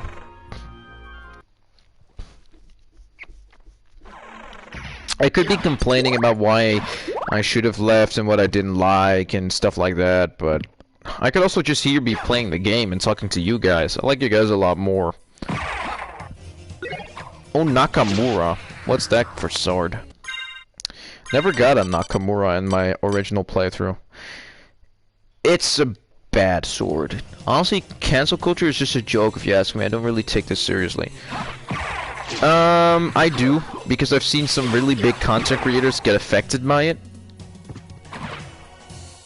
Though cancel culture is only a problem, really, if you start interacting with it too much, and if people close to you start stabbing you in the back. That's when cancel culture gets a problem, when you give in. A big problem with cancel culture too is that cancel culture goes against everything. A common argument for why cancel culture should be like legalized or like should be legal and is allowed to exist is because cancel culture punishes people outside of the law and stuff. And when I heard that argument, I was like, but that's the entire reason you should not do cancel culture, because the entire law, the entire system, or the entire justice system, like Ace Attorney's justice system and how they handle murderers in the show, that was made exactly to prevent people from punishing people themselves, because that's the law. The law does not want regular people to punish each other. Like, that's why the law is there, to give everyone the fair punishment they deserve. But cancel culture is just hive mind, and they all want one person gone, or a group of people gone. It's just a hive mind, and they will not give a fair punishment to the party involved. As well as I've heard cancel culture, when cancel culture goes online, it's kind of hard to ally yourself with a side because you were not there when the thing people get cancelled on happened, or the point of controversy. You were not there, so you cannot judge. That's why cancel culture is weird, because you do not some people that participate in cancel culture, they don't know anything about the person. Respect the hell out of it when people purposely piss off cancel culture. Exactly. What I also really hate is those people that are extremely feministic and are like, we need to give women more rights, but we need to leave men behind in the dust. And I might bite myself in the ass by saying this here, because it might sound like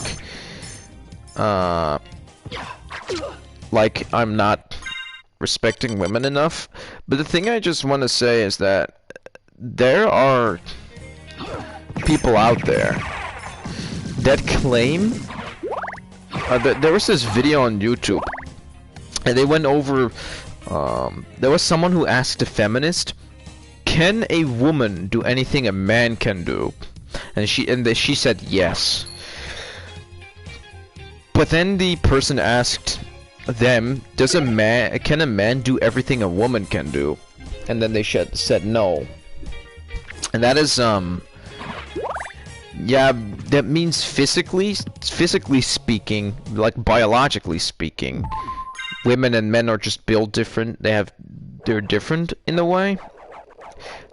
But if you speak like metaphorically, that men and women can do the same thing, like both can have same jobs, both can be the same, there's equality in genders, then you're just wrong. I should not be talking too much about this, I think, but I just can't really handle people who they're like, oh yeah, we want women to be treated better, but then they leave men, or we want gender equality, but then they forget men. Basically, if you're saying your opinion, you're getting blocked or something like, yeah, that's cancel culture. I wonder if the Pog emote still existed if cancel culture wasn't a thing. I think so. We have the Mexican Pog in the Discord. That's basically what was his name again?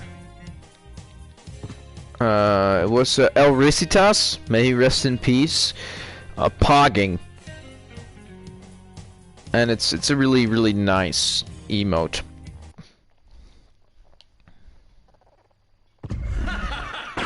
Oh, look who it is! Who are you? Servants, come forth from the gates of hell! Your blood. The scent of your blood. You're a Belmont! Attack! Rid my castle of this pest! Oh, look who it is! It's Richard! Ow! Uh-oh. I should have saved before I went in here, shouldn't I? Oh, never mind, he's dead. Oh, he goes for the shore, you can!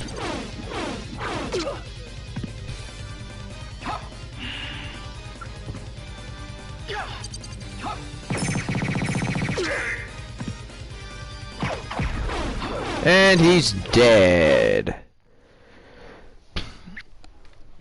A Belmont for certain. So he says he's the lord of this castle.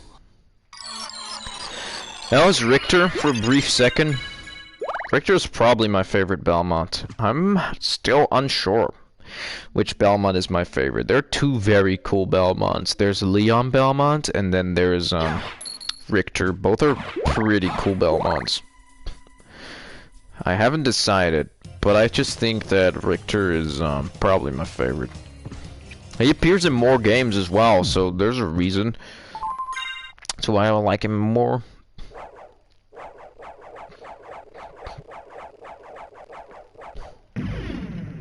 There we go. Sometimes I'm kind of worried about cancel culture, in a way, that it will bite my ass.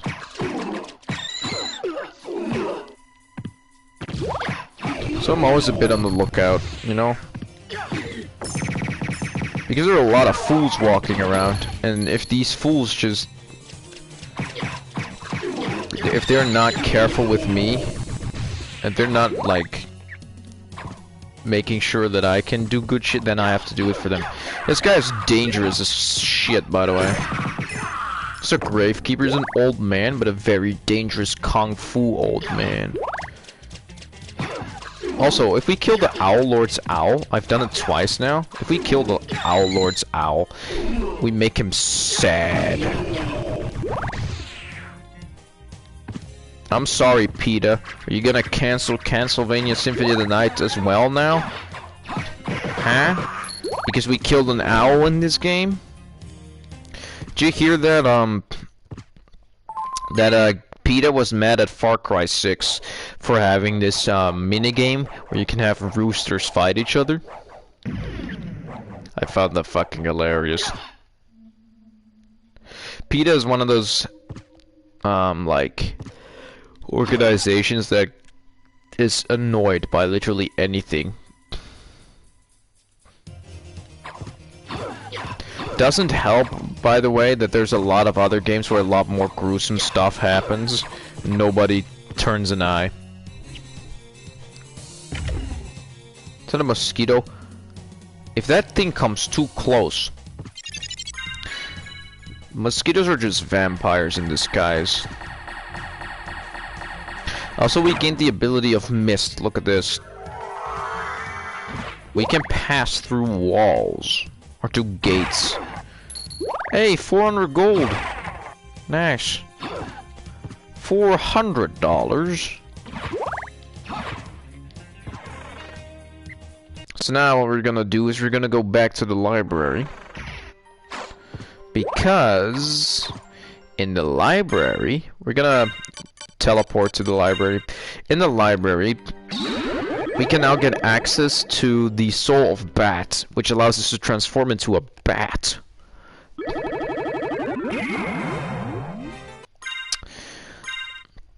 Right now, I can actually see our little budgie, a little bird, and he's awake. I'm sorry, dude. Probably woke him up.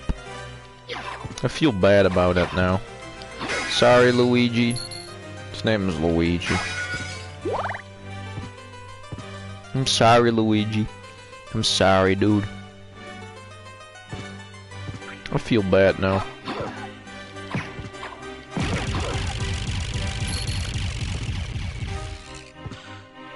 Ow! Ow! Oh, poison also lowers your defense by half? Ow. Dude!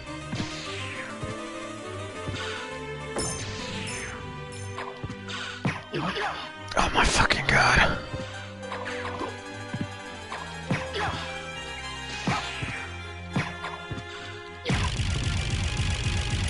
Ooh, 1,000 gold. I have never been so annoyed by a corpse suite before. Normally, I kill corpse suites almost instantly, but now, this little bitch right here, he's being a little bitch.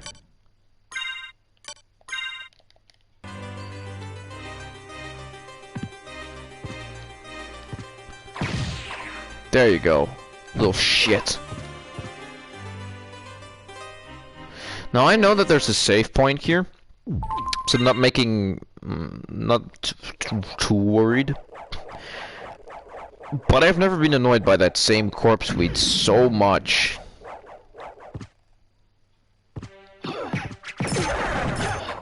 God damn it.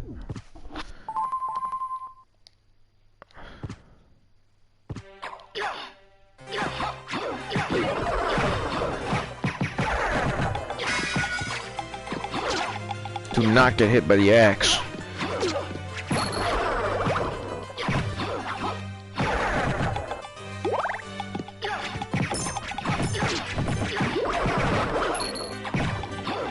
The Flea Man's axes, they're pretty dangerous. Should watch out for those. Oh shit, I hear him.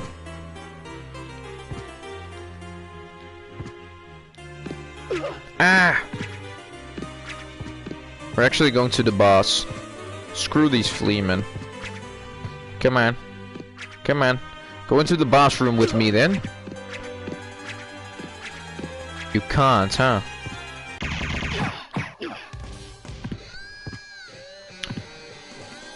So before I kill this boss, I actually want him to summon, Oh my god, that actually goes through shields? Okay. I actually want him to summon a certain enemy, because otherwise you're not able to obtain that enemy in your little enemy book.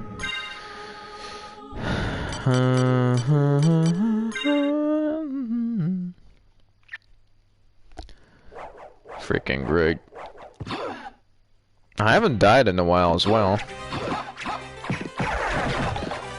So it was fun to see the game over screen again after such a long time.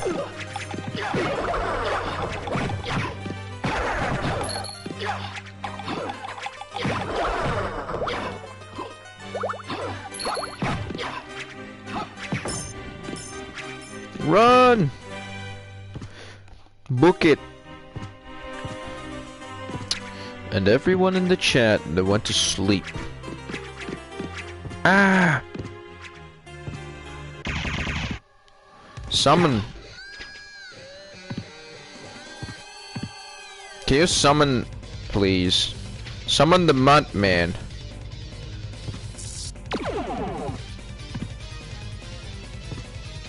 Summon the Mutt Man. That's not the Mutt Man. Let's see. That's the Mutt Man. Okay. Thank you.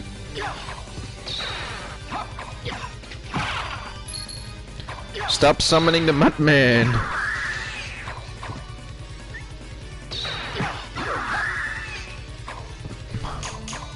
You can stop summoning, alright.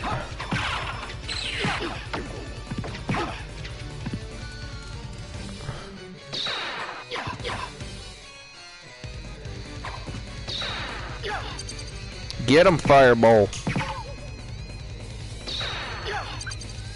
Oh no, there's 3 now.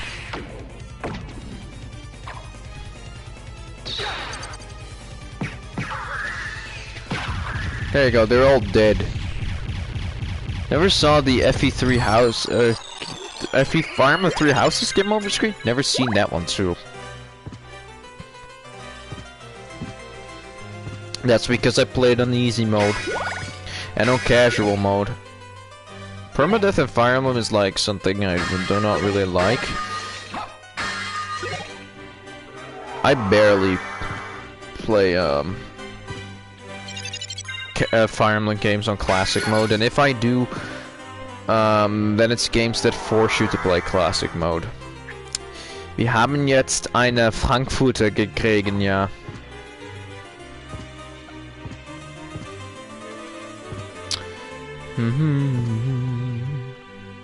Wir haben einen Frankfurter. Das ist ein sehr... Ich liebe das. Das ist ein sehr, sehr, sehr guter Gericht, ja. Damn it. Now we can transform into a bat, so now we can actually reach places we couldn't reach before. And the best part about that is that we can actually visit Richter and fight him. Oh my god, it's Alucard the Green Bat. I have never seen green Alucard bats before. But that's cool. Ow. Can you please...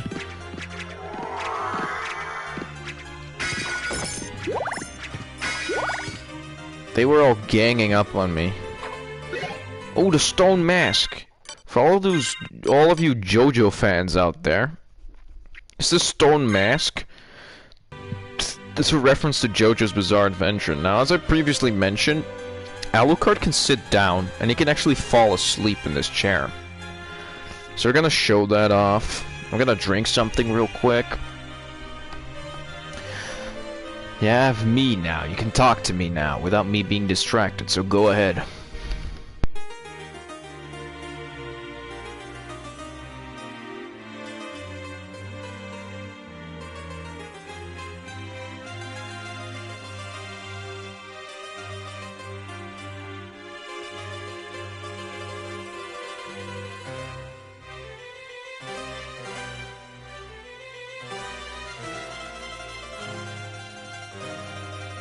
He's staying awake for pretty long. It's also an achievement, by the way. If Alucard falls asleep here on the chair. Ooh, and if you're wondering, this game is actually pretty cheap. It's on PlayStation as well, so. Duh, of course I'm streaming on PlayStation, otherwise. Is that a JoJo? That is a JoJo reference. Is that a motherfucking JoJo reference? I love JoJo. Alucard, please fall asleep. Oh well. Castlevania and JoJo's Bizarre Adventure, they're quite alike, actually. We're not going for more intelligence. I like the stone mask more than the topaz circlet, so screw you. It's actually really fun because in almost every single Castlevania game from this point onward, there is a stone mask present in the game.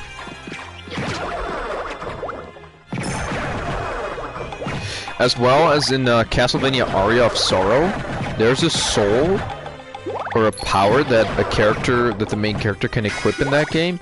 And if he equips that power and uses it, he will literally just say aura, aura, aura, aura. And that's a JoJo reference at its finest. There's also Bloodstained. That's the successor, the spiritual successor to Castlevania. They also have a stone mask that looks almost identical to the one used in JoJo's. They also have one there. So that's fun. We're gonna pick up some stuff up here, as well as we're gonna pick up the fairy card. So now what we'll do is we'll get ourselves a nice little we get ourselves a little help on the screen. This is a fairy, and she will heal us if our HP gets low. This is a real nice little help. Nice little helper. So right now, I think it's time to go underground, underwater. Is the life a JoJo? Everything is a JoJo reference. Everything in the world is a JoJo reference. The world itself is a JoJo reference.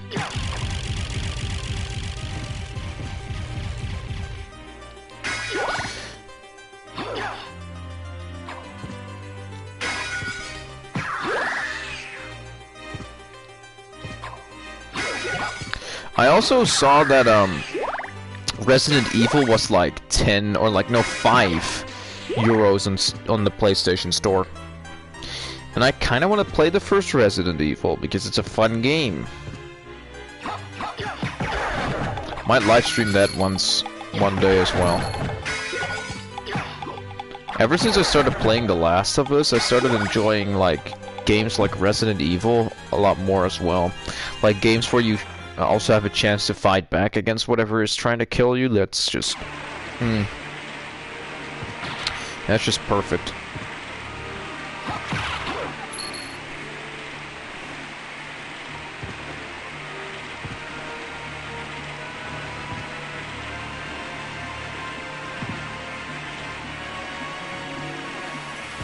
Ooh, we can grab this as well now.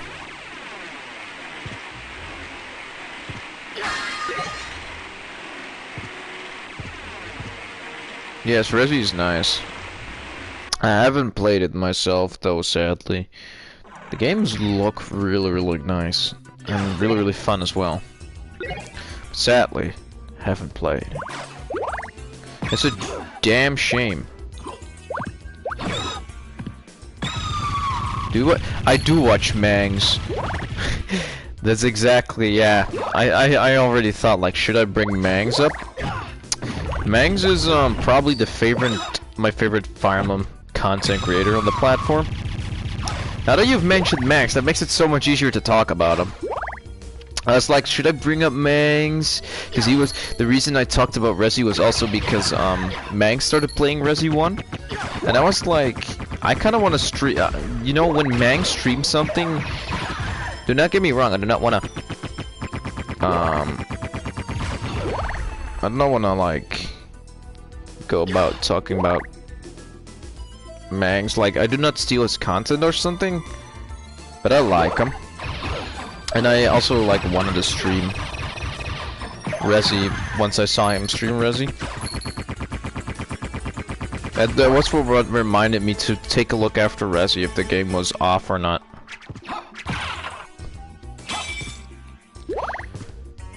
So what we'll do right here is we'll actually go over here to the right and we'll press a switch.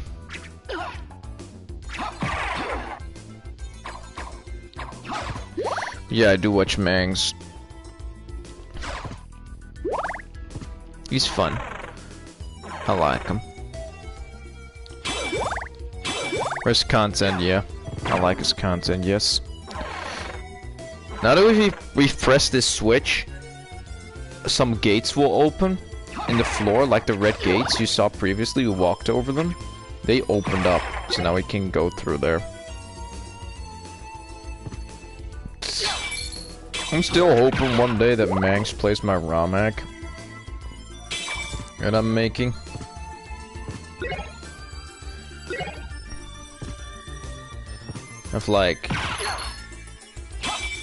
I'm like really enjoying like his content and stuff, as well as I really want feedback from Mangs himself on the ROM hack.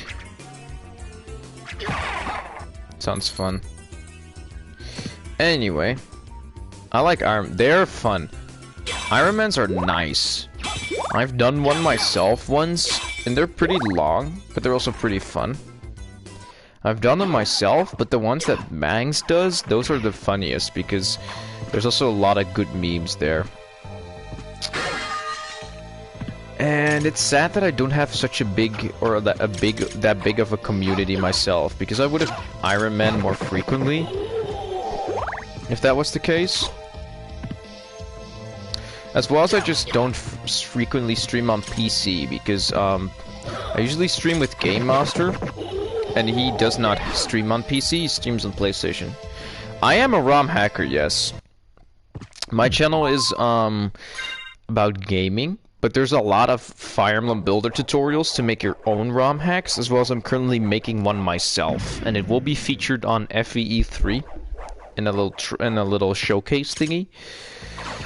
And I've actually live streamed some of my ROM hack on the channel as well. I'm like Papa ROM hack a bit. But the thing is that I really like ROM hacking. I've recently made a ROM hack in 2 hours. A 1 chapter long ROM hack. And it's I uploaded the video of that recently in the channel as well. It's called The Town of Neron. And The Town of Neron is basically a Castlevania chapter in Fire Emblem. How cool is that? Yeah, it's really cool. It's so nice to make your own Fire Emblem game. It really is an enjoyable thing. But the problem is that... Isn't this a little suspicious? Yeah, I know, it's a breakable wall. But the thing is that making a ROM hack is so hard in a way, because there's so much things you can do nowadays with a ROM hack that it's kind of hard to decide what you want in it and what you don't. As well as you need to have a little knack for level designing and portrait design. There's a lot that you need for a ROM hack. If you do not know how to make it, or if you simply can't make it, then there's the community, of course. There's still a lot of skills you need to possess yourself. And I can make tutorials for people so that they can understand how FE Builder, the most commonly used tool for ROM hacking, is, how you work with that. But that doesn't take away the fact that you need to have some skills in video game designing a bit as well. You need to be able to do that as well. That's kind of hard sometimes.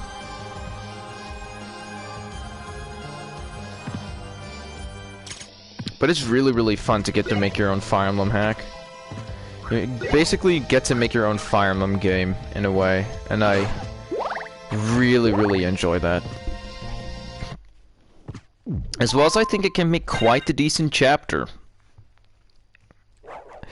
I actually have, if you go to my About page on my channel, there is actually a link to a thread on FE Universe where you can check my ROM hack and the progression on it. And I really wanted to get back. I really want to get back into making the ROM hack itself again. The Something about this wall. problem with that is that I'm really, really busy with college and stuff. Yeah, designing skills. You need to know where to place enemies. You need to know how to balance out the enemies. You need to know what items to place in the ROM hack and where you need to place them. You need some general knowledge. And just resource skills. Like, you need to make portraits, you need to make maps. The maps have to be playable. They have to be fun maps. They have to be quality maps that you don't have to walk around for like 2 hours getting from point A to B. You need to have them, they need to be designed properly, they need to be challenging, as well as fun. And finding the balance in that for a map can be quite challenging. Get away, eels!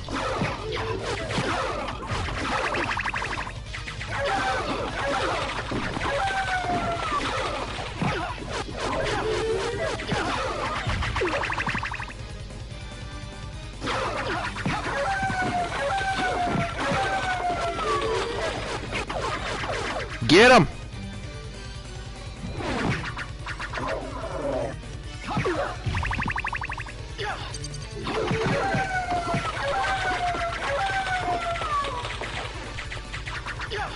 The eels have been destroyed.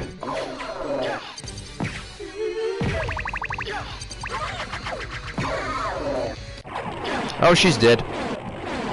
And other skills you will need for ROM hacking is also a little bit of calculating, because you want, and a little bit of balancing skills.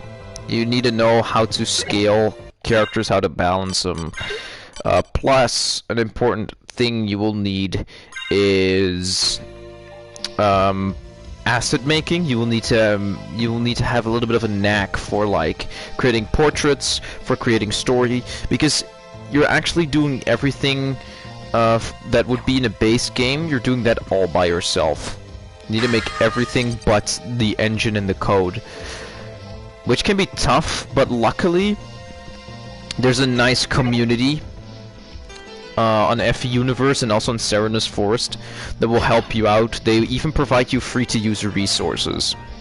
And I have my own free-to-use resources as well, plus the tutorials, so that everyone can get into Fire Emblem ROM hacking, because, you know, that's the beauty of it. Everyone has their own separate view of a perfect Fire Emblem game. And everyone should have the possibility to make it. You know?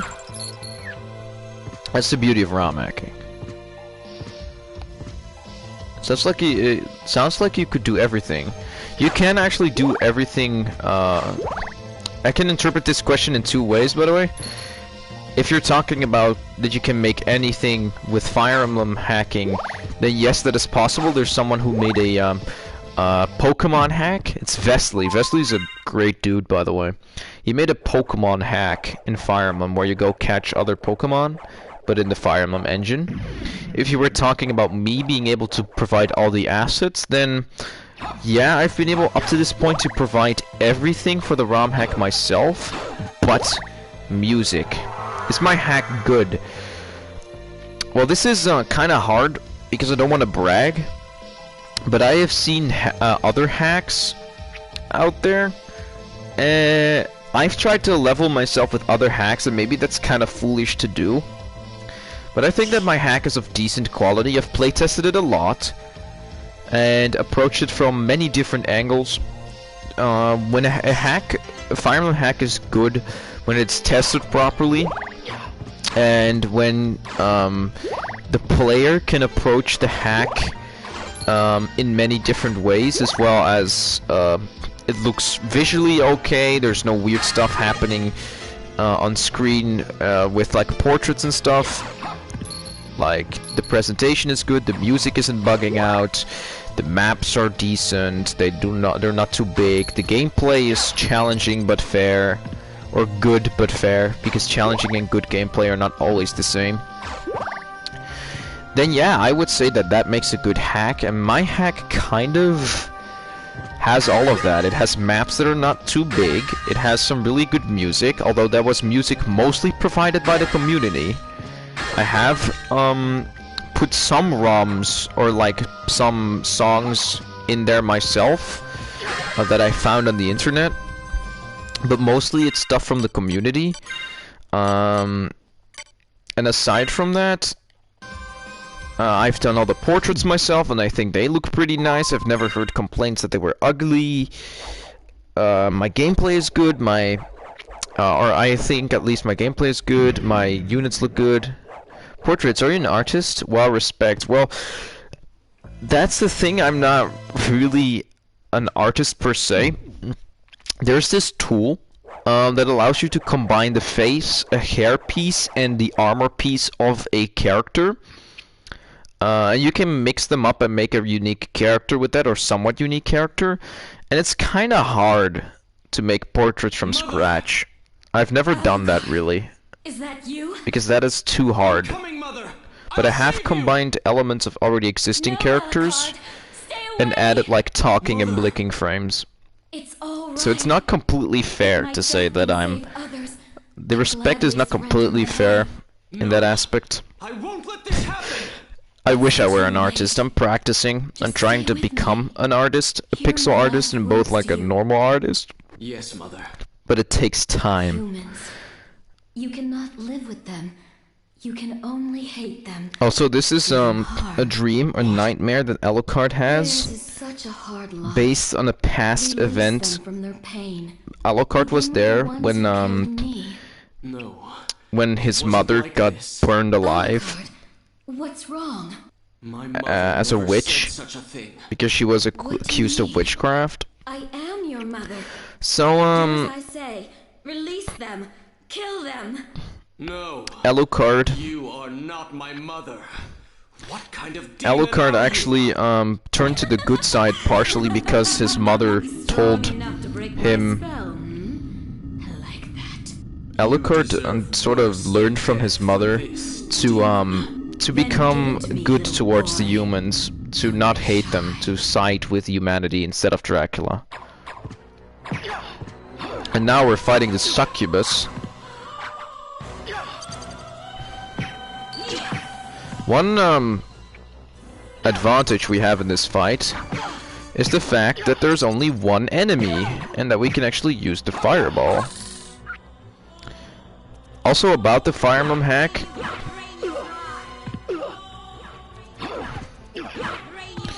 the patch currently available for play.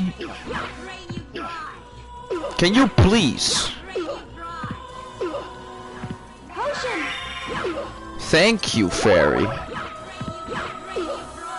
Can I block them with the shield? Nope. Nope. Nope. I can also not destroy them.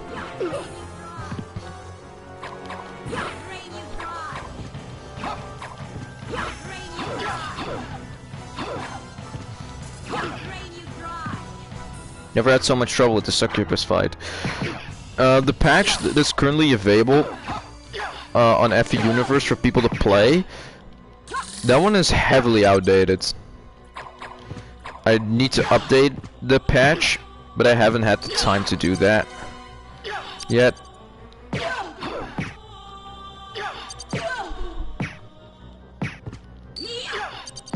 Though there will be a trailer releasing on the... Does this hack have more weapons or new weapon types? I smell your blood. New weapon types is kind of hard thing to add, but it does have new weapons like magic tomes that reverts the weapon triangle and like other weapons. Death in the dream world. Weapons seen throughout most other Fire Emblem games, for an example. But I did not really want to add. I beg of you! Oh, she's dead. No, she's actually not dead. She's just forever wandering. Ooh, a gold ring. This is a part of a puzzle. But, what I was saying is that I didn't really want my hack to have too many weird weapons in it. Like, there's a lot of hacks out there that add a lot of different weapons to the game. There's like weapons such as the hunter's bow, or like there's a couple of new weapons in there, but I did not want to go too crazy with adding new weapons because I thought that would kind of take away from the experience. I like my Fire Emblems just a little bit more vanilla. I was like the Magic and Path of Radiance. Yeah, it kind of returned too. Like the Magic and Path of Radiance, and Radiant Dawn, it also had like the Fire, Wind, and Thunder weapon triangle, if I remember correctly. And that is also in my ROM hack. So that is fun. As well as in that game, if I remember correctly, that game also had like, or my ROM hack also has like wind edges. For like normal sword users to use. My hack also has 1 to 2 ranged swords. Besides the light brand and rune sword, there were not other like swords that could be used. Not other 1 to 2 ranged swords that could be used by units in Game Boy Advance Fire Emblem, and I added those to my ROM hack. So that is cool, I guess. I could go on to explain the many different features of my ROM hack, but I could also just sort of upload the new patch and let other people play it.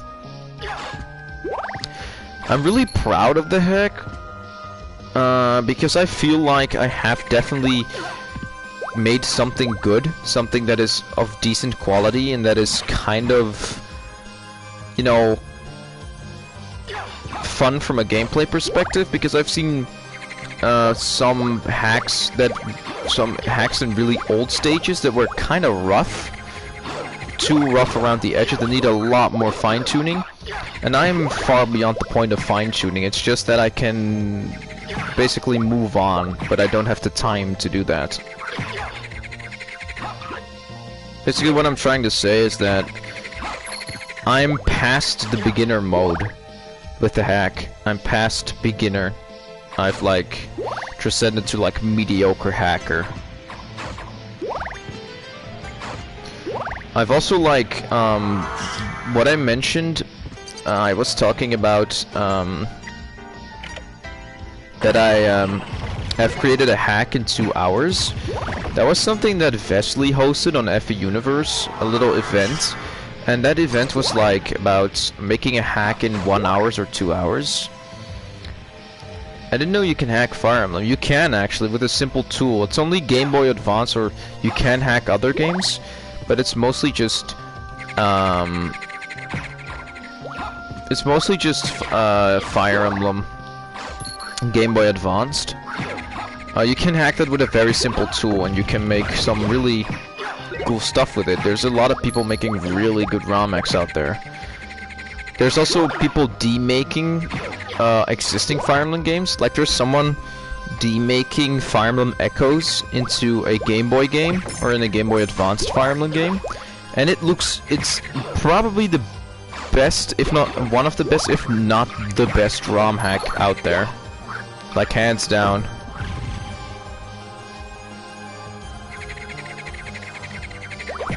And there's also someone demaking Fire Emblem Three Houses in GBA.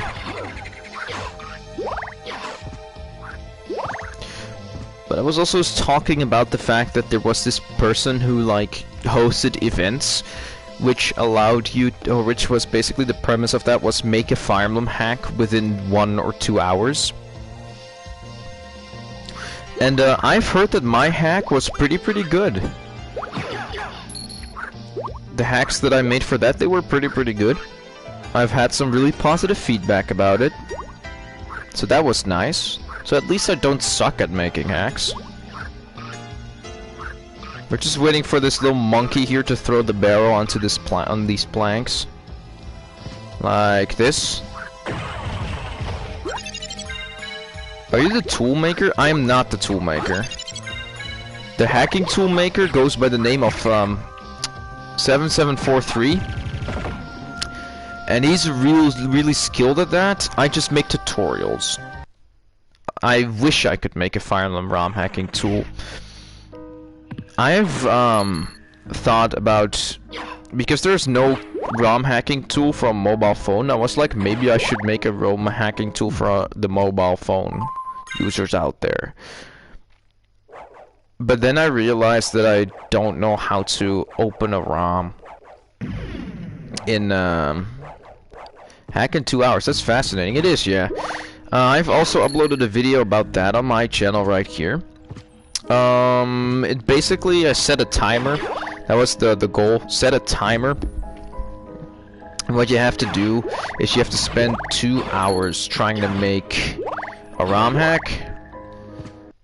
And you could grab like stuff from the community. The community has of course made a lot of stuff for the ROM hacking because it's a very big scene if you just look for the community. So what they have done is they were like just grab a lot of stuff that was free to use by the community and add it to the ROM hack.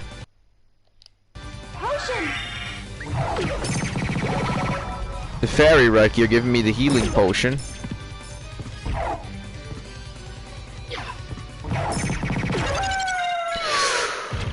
The clutch, we almost died. Oh, never mind. The fairy gave us another potion.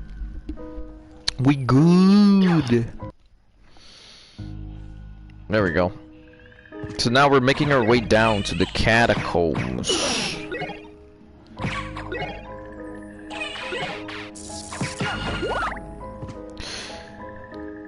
I've also made a hack in 1 hour once, but I kind of cheated with that.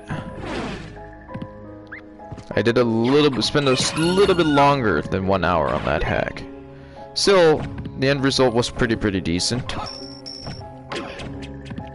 We actually held like a little poll, and from like the 12 entries or something, mine ended up coming in as number 5. So I thought that was quite the accomplishment. I can't. But yeah, if you're interested in the ROM hack, there is a in my about page on the channel. If you click on the channel, there's the about page. It has the info on it. It has the link to the thread where you can watch the progression as well as get a download link for a patch so that you can play it yourselves.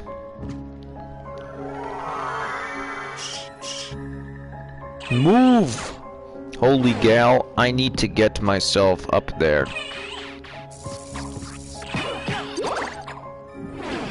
Ow! So we will switch the fairy for the demon. There's a switch. Perhaps I should press it. Thank you, demon. The demon is helping us here. He opened a little door for us. Thank you very much, demon sir. Once you get the hang of making a ROM hack, it's not that hard.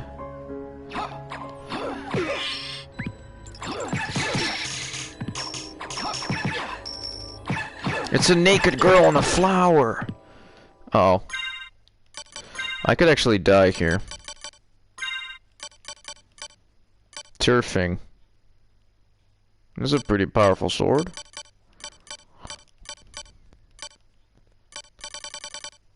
Ham and eggs. That was not that a strong healing item. It actually kind of sucked.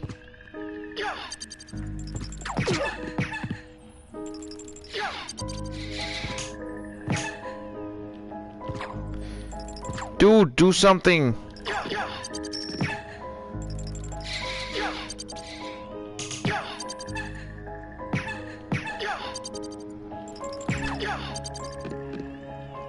Do something about the naked girl in the flower, dude. There we go. You can add new characters, yes. If you want to, you can add new characters. There's a lot of extra characters you can add. There's a lot of space available in the ROM. You can add a lot of new characters. You could even recycle existing enemy characters into playable characters. Wouldn't advise doing that. But there's definitely a lot of ways. Oh, offensive, I like. There's a lot of ways in which you can add new characters. You can also add new items, you can add new classes. There's a lot of stuff to learn about.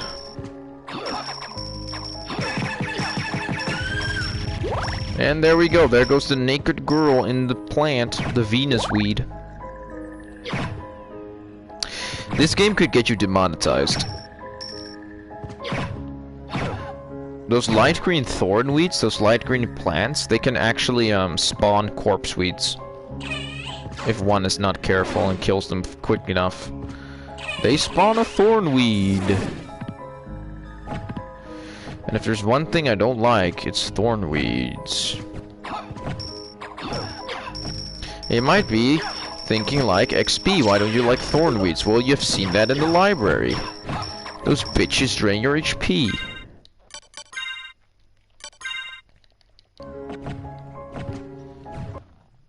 You can make an own story. I can make my own story, yes.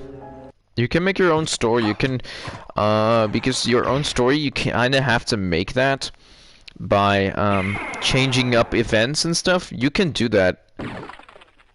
I've actually created quite a few events, and I know quite well how to build an event. What's actually funny is I once volunteered to be part of the PME team for Mecha's PME. And that was a long time ago. Mecha's PME is probably dead. Because I haven't heard like a lot. It was like 2 or 3 years ago when Mecha announced that he was going to do PME. And I like volunteered. That's just mind-blowing. It is. It's kind of mind-blowing that you can make your own story. If you know how to do it properly, you can make your own story, and people will like it. I hope people like my story. I've tried, you know, it's a little bit of a thing that I've been thinking about, is because my story has a lot of the Fire Emblem stereotypes, like a big evil empire and a lot of other stuff you see in a lot of other Fire Emblem games as well. So I was kind of worried that my game looked a little bit too much like the standard Fire Emblem. But then I realized that I just hope people will like my story, and that's it.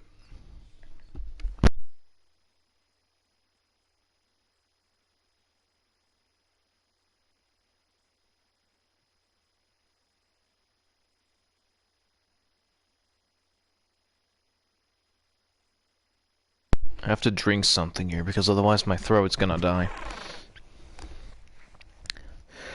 Whew!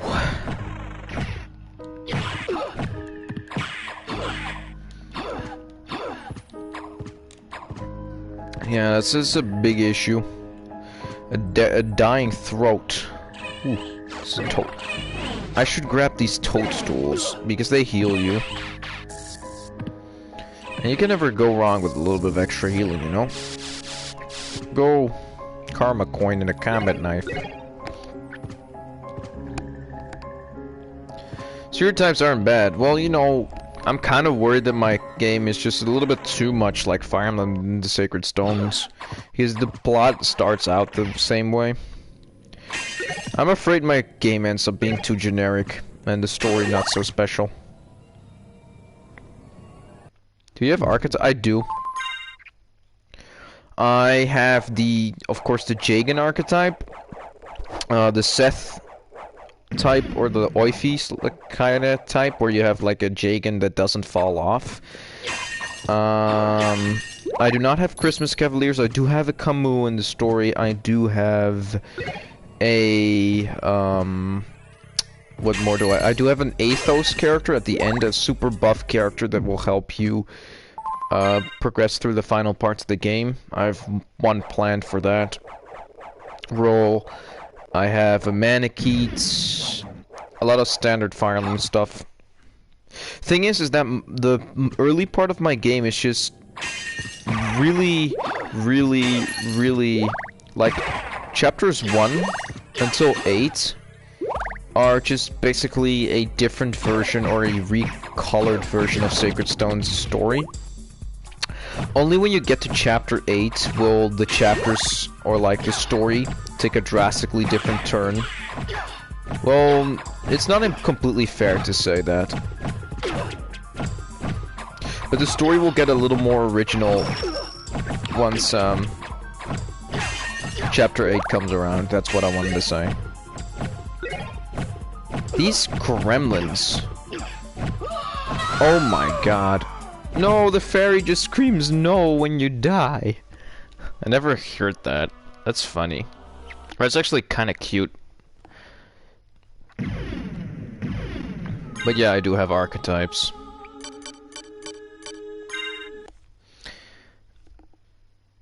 I'm going to defeat the boss that's coming up here. And then we're going to defeat one more boss. And then we're gonna end the stream. That will be... It will take quite a while for we have defeated those bosses, so we'll still be streaming for a bit. But I'll just want to mention kind of the ending of the stream. So that, you know... We are not going to stream forever, of course. It's a Sunday.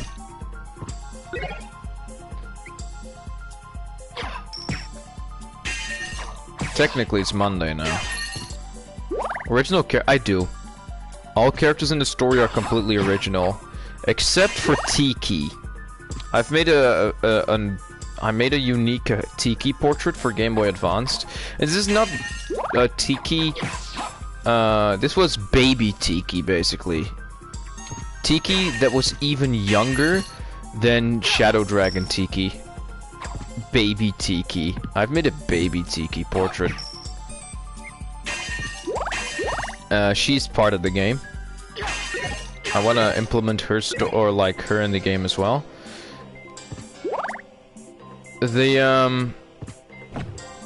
Basically, I want my world to be connected with Arcanea. With the Arcanea continent. Because I thought that would be fun. But for the rest, all the characters are original. Who's your favorite? My favorite character of my originals... I do not really have a favorite character. But if I had to pick, I would say the character that is just literally me. I've placed myself in the ROM hack. It's my hack. Baby Tiki, Ken in F. Yeah, exactly. It's Baby Tiki. Because I wanted my ROM hack to sort of have my world in the ROM hack to have ties with Arcanea. And it's not completely canon, of course, but it would be fun if that was the case. It's what Fire Emblem Echoes and Gaiden did as well. They had like characters from the Arcanea continent. And that was kind of fun.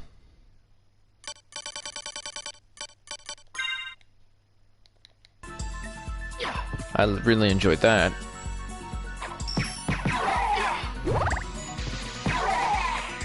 They appear in a lot of games. Those like Palakatria and Est, they appear in a lot of Fire Emblem games. And I kind of wanted to do the same thing with Tiki in my Fire Emblem game as well. Ooh, and I will probably replace Anna, because in Fire Emblem Game Boy Advance, when you press the suspend button, you will have Anna, who like tells you like, do you want to quit? I will probably replace Anna. Ooh, the Ice Brand is stronger than the Jewel Knuckles. I will probably replace Anna with Tiki, with the baby Tiki, just because originality's sake. This guy took a lot of hits. But if I have to pick a character other than my self-insert, because, you know, it's my ROM hack, so why can't... It's my ROM hack, my world, my story. I want to play the main character role in my story, of course. It's a bit arrogant, isn't it? But it's, my opinion, man. Nah, it's just, if I had to pick a character that was not me from the ROM hack, I'd say my favorite character is... Well, I have not developed them too much yet, but I'd say my favorite character is the Camus archetype guy, going by the name of Fallius, General Fallius. The Lord character's better than the GBA Lords. Like, stat-wise or character-wise? Because character-wise and stat-wise have both got them covered. Because... Oh, here he comes. Do you have... I do have parent endings, yes. Quite a lot as well. I have a lot of supports, too. Why does my intelligence go up? Interesting. Stat-wise. Stat-wise, he's a lot better. He's a lot better than Eliwood. His growths are a lot better. I've playtested him, and actually when he gets around to level 10, he's completely busted at some point. He's really, really fast. He starts doubling very quickly. If we compare him to Eliwood, because he is kind of the Eliwood. He uses the Eliwood. He's just almost one-on-one Eliwood, aside from stats and character. He uses Eliwood animations, he uses the Eliwood class. But the difference is that this character's a lot faster. He's a lot stronger as well. And he has access to 1 to 2 range. Oh, and he's able to he has the ability to promote in the mid game rather than having to wait until end game. So right here we actually have Legion or Grand Falloon.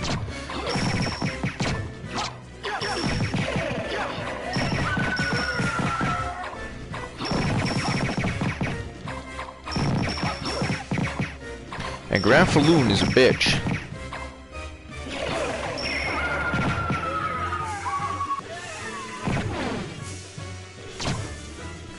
We have to get around him. I think it's better to have a good lord. It is. The lord is sort of your main central part of the story. And having a bad lord is kind of... eh.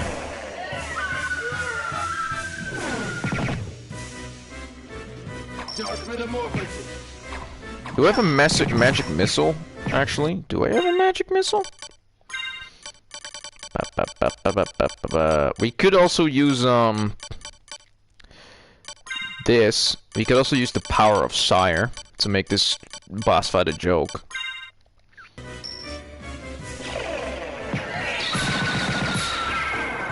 As I said, we could use the power of Sire to make this boss fight a joke.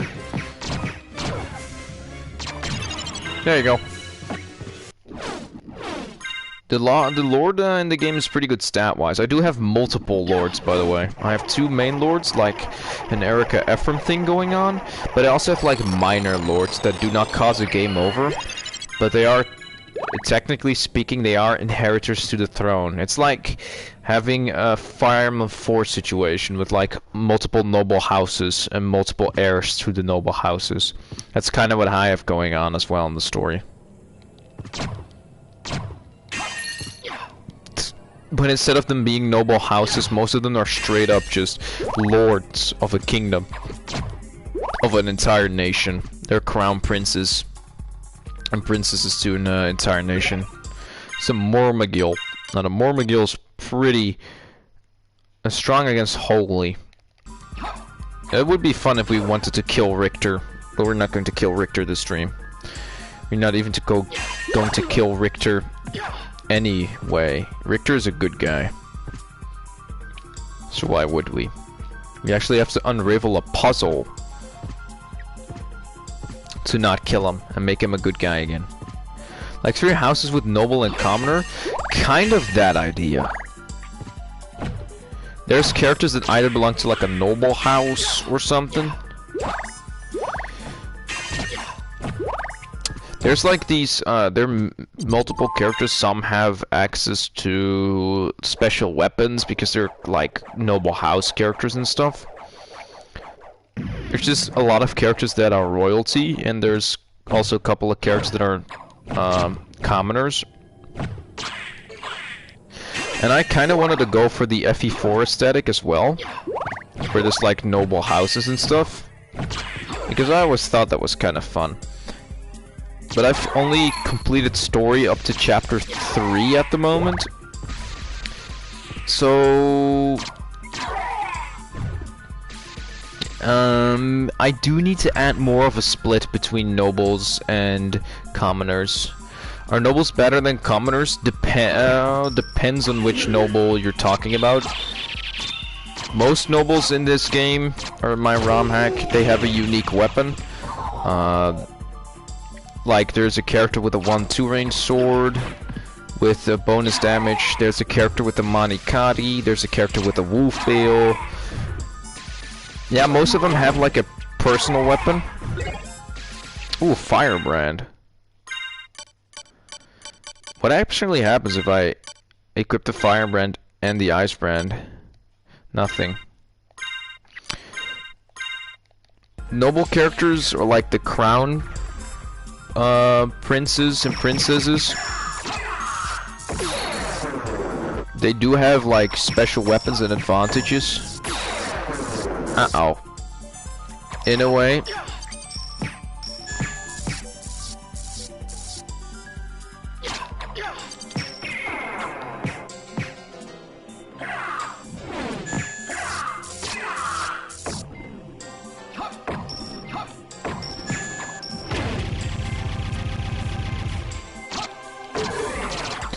But there's not something like nobles and commoners do have like the same growths and stuff. It's not like FE4's whole shit going on, because in FE4, if you have holy blood, if you're a noble, then you're absolutely busted. It's not the case. That doesn't sound generic in my opinion. No, in terms of weapons and stuff, it's not really, and in plot, it's also not that generic, but more like in archetype-wise. I guess you'll have to, like, play it in order to kind of understand and get an idea of if it's just sacred stones, but more gimmicky, or if it's truly a unique hack. But who knows? I still need to update it though. I really want people to play it, but then again, I haven't updated the download link. That's kinda stupid of me. Won't lie. So we've cleared out this area.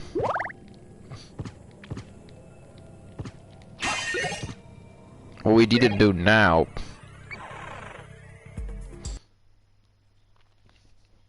is we need to get ourselves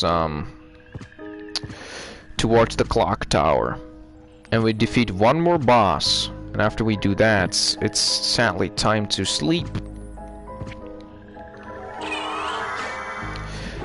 I'm thinking about working on the hack tomorrow and possibly publishing the new download link to the ROM hack.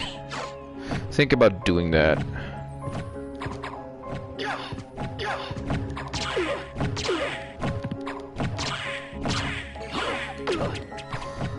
Also, Tom, if you ever decide to make your own ROM hack, then I have tutorials available for you on this channel, as well as there's plenty of resources available in the community, as well as I have resources available myself. I have a little list of resources in my about page on this YouTube channel. I've mentioned that page quite a while, or quite a lot. There's also a link to a Google Drive, or there's also a Google Drive link, and it will bring you to a place where you can download some of the assets my ROM hack uses, and that are free to use. As long as you credit me in like the ROM hack itself, or like if you ever publish it on the little post where you publish the link, then people are like fine with crediting and stuff and using resources.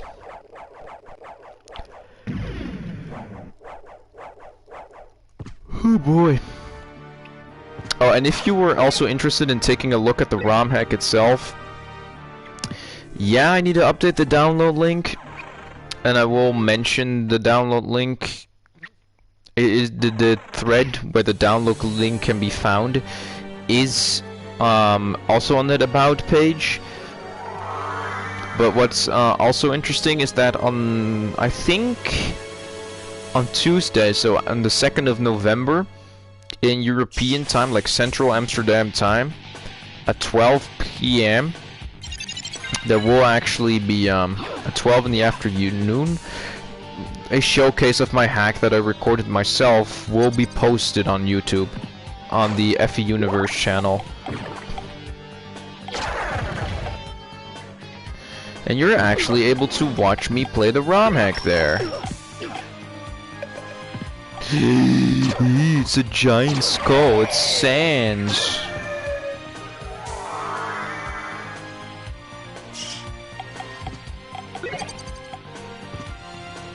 I would take a look, but creating a hack sounds tough. It is tough.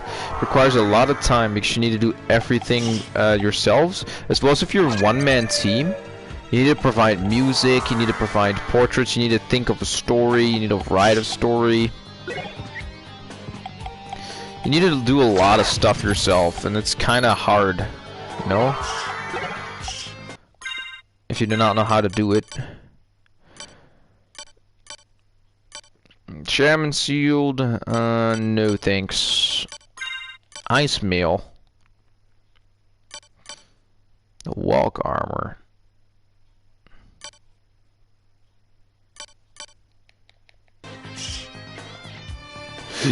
Ow.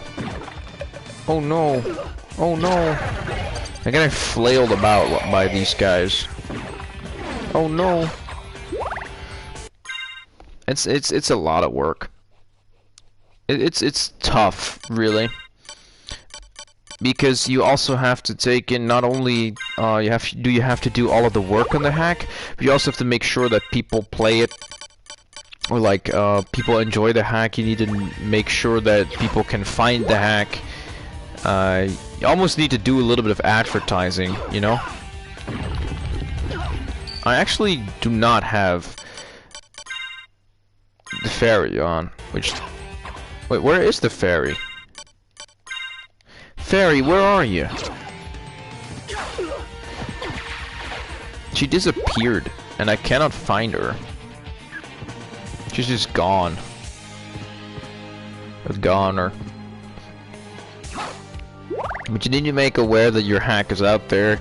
You need to also watch for criticism, because criticism might sound negative, but it's a way for you to understand how you can improve your improve your hack. Criticism is just giving feedback. Only criticism is the negative part, or the part about the hack, or whatever you're criticizing. It's that part that makes it that with change. It's not the thing that, not the good thing, or the things that were already good, but it's the things that should improve, and that's kind of hard for some people. But you need to learn to cope with that, because in the end, criticism only helps in the end. And then the entire hacking process itself costs a lot of time. Testing, playing. making sure that the player doesn't find a loophole. What I'm trying to do is I'm trying to turn these gears. And if you listen closely, you will actually hear that sometimes these gears leave a little click, like click click. They'll look a. Now that's, I can't make that sound. They go like something like that. That means that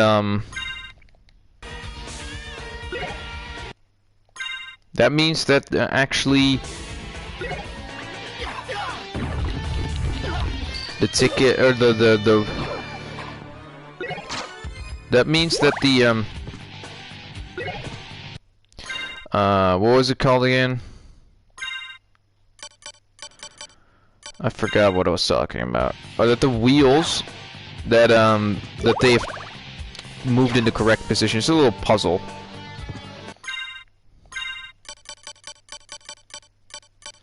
Where was my shield? Ah, there it is. But first eat the bun. I was letting you work on this hack. I've been working on the hack for around 2 years. But what you should, what I should tell you that also went into this hack was the fact that I've been changing the hack quite a few times. I've been changing things in the hack a lot. Like, I've been working on like the first couple of chapters in the hack like for years maybe. Oh, for that's where it worked so long on the first couple of chapters. I changed those thoroughly quite a few times. And that was because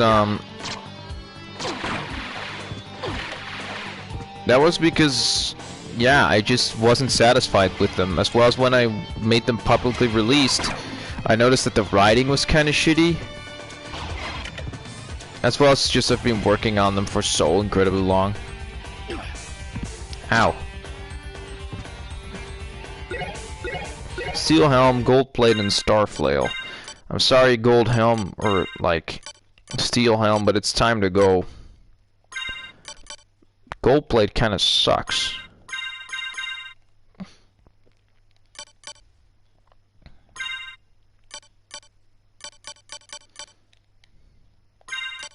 There's a lot of good loot there. But yeah, that's kind of a thing with hacking. I've been working on this for like way too long for the first few chapters. But I have to say that the only thing that really needs to be finished, like for chapters until chapter, like, what would it be? At least for until chapter 8, only minor changes have to be made, because for those chapters I've actually finished all but the story, and for like the dialogue and stuff, and for the chapters onward it's small edits that need to be done. So I'm really far with the hack. I'm around mid-game, but at the same time I'm like at the beginning, which is ironic. Still fun though. That's because I didn't place too much emphasis on story, really. I just wanted to hack at first. Wasn't taking the story too seriously. I found that the most boring part of hacking, as well as the most difficult part, because you do not want your characters to sound like robots talking to one another. What the hell? There was 2? You want your characters to sound like genuine people. There was 3.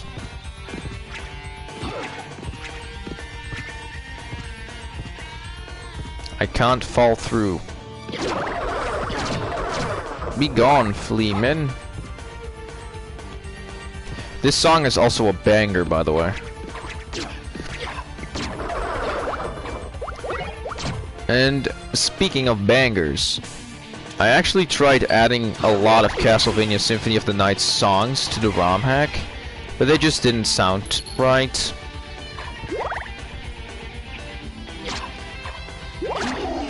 As well as my older brother told me that I should not use only music used in Castlevania. I should also use other music.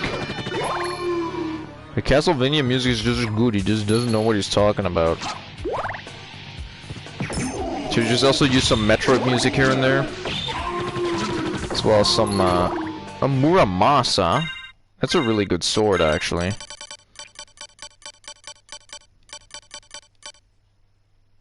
This sword right here is actually a sword that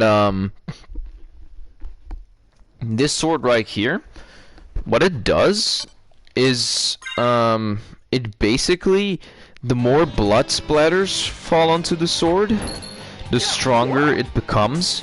It can actually one-shot people if you get enough power on it. It's healing mail. Can I equip this for a bit?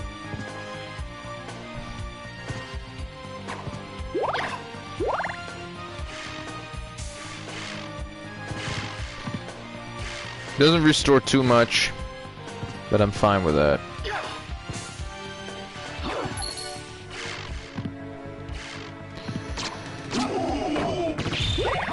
I am working on making the hack more efficient and trying to work on making working on the hack, making that more efficient as well. Won't take long for more chapters to release though. It's just that I'm very busy also with college and stuff, and with YouTube of course, and that sort of leaves my time on the hack limited, which is kind of sad.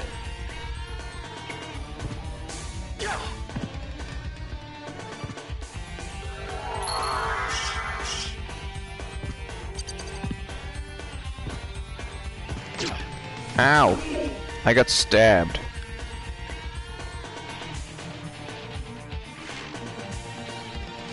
Luckily, we have the healing mail to heal us. The boss fight coming up, by the way, is kind of a joke. I hope that guy is still going to be like as hard as usual. And with hard, I mean easy. Because most of the times you can just stun lock him in place.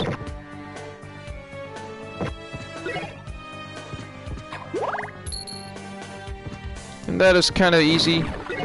Especially now that we have holy water.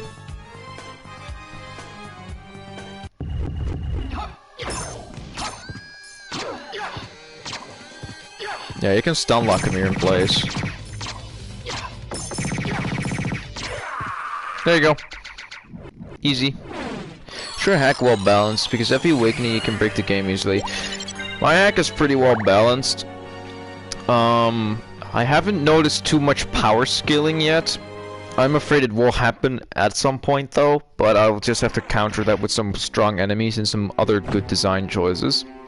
But at the moment, my hack is fairly well balanced. Almost every single character has the opportunity to become good. You only sort of need to find out what makes the character better than other characters.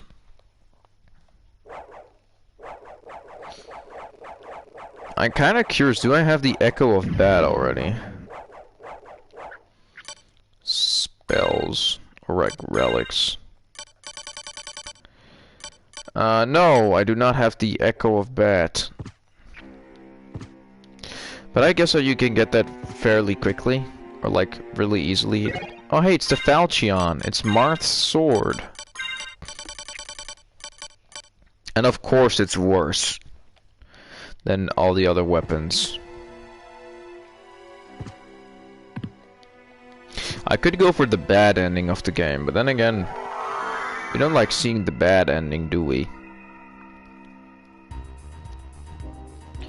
But at the moment, there's a good balance. It's not too hard, it's not too easy either. Just good game balance. The game cannot be broken that easily.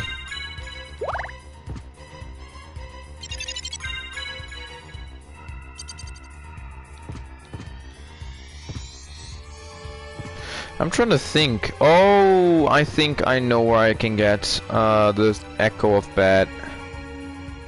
The item we will need. Yeah, we can defeat one more boss actually coming up. God damn it! Fuck off! But I think we'll save that for another stream. Fucking flea riders. Gotta love those things. Knocked about as like a pinball in a pinball machine. Do you like Farm of Fates? Gameplay wise, I do. The story is kinda eh. Don't like the story of that game too much. The writing is not that good. I will say though, the writing in my game is definitely better than that of Fates.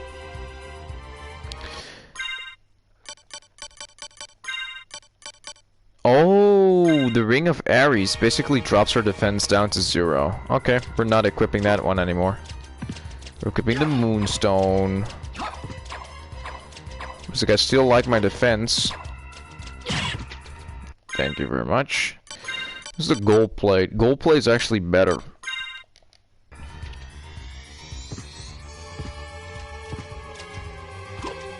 Ow, ow. See, that over also covers a lot of damage already. The characters of Fates are definitely the best part of the game and the gameplay. For the rest, I'd say Fates is pretty bad story-wise. Everything is better than Fates. Well, not everything. What's not better than Fates? Fire Emblem Awakening Lunatic is not better than Fates. But like Lunatic Plus, that's just Fire Emblem, but then like Kaizo. That's horrible. It's not even puzzle Fire Emblem anymore. It's just Fire Emblem that's so incredibly hard that people just want to quit.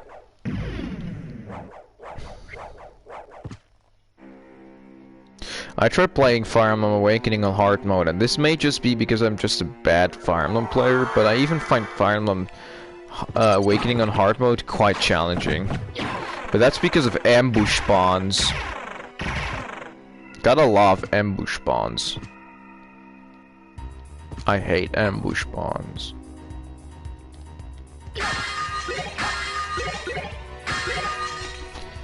Platinum Mail.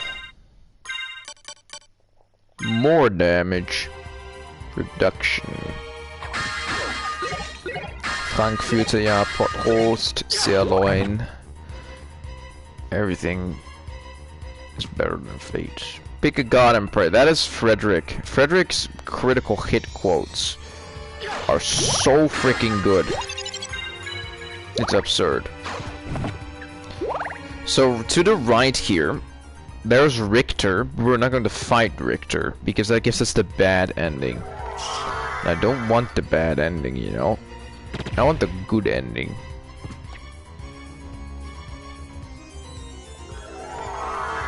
But since it's getting late, and I hate to do this, I only played Awakening and only used Crom and Rob. Well, that's...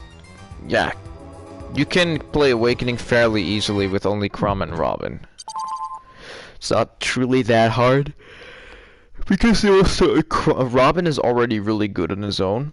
And Crom is also really powerful. So on a point, both will start snowballing.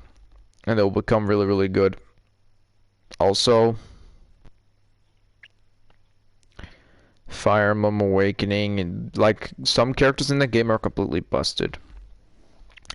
Anyway, I hate to do this, but since it's getting pretty late, I have a lot of fun streaming. But since it's getting pretty late, I will sadly have to end the stream here because I kind of want to sleep as well. I do not want to die. So yeah, I'm sad to go. I'm also sad to end the stream because I really enjoyed talking with you, Tom, and chat. Thanks for watching the stream. Thanks for spending your time on the stream and watching my content. If you like this content, be sure to smash thumbs up button. If you want to see more of my content, want to see me play more video games, you want to hear my voice more than you already have, then be sure to click the subscribe button and ring the notification bell so that you can stay updated on everything. Also, be sure to share this video with a friend if you truly think my content is so important that you need to share it. And without any further ado, I really hope that you enjoyed watching the stream. Thank you all for coming and spending Halloween with me. And yeah, I'll see you guys all next time. Goodbye. What the f... Okay. Goodbye.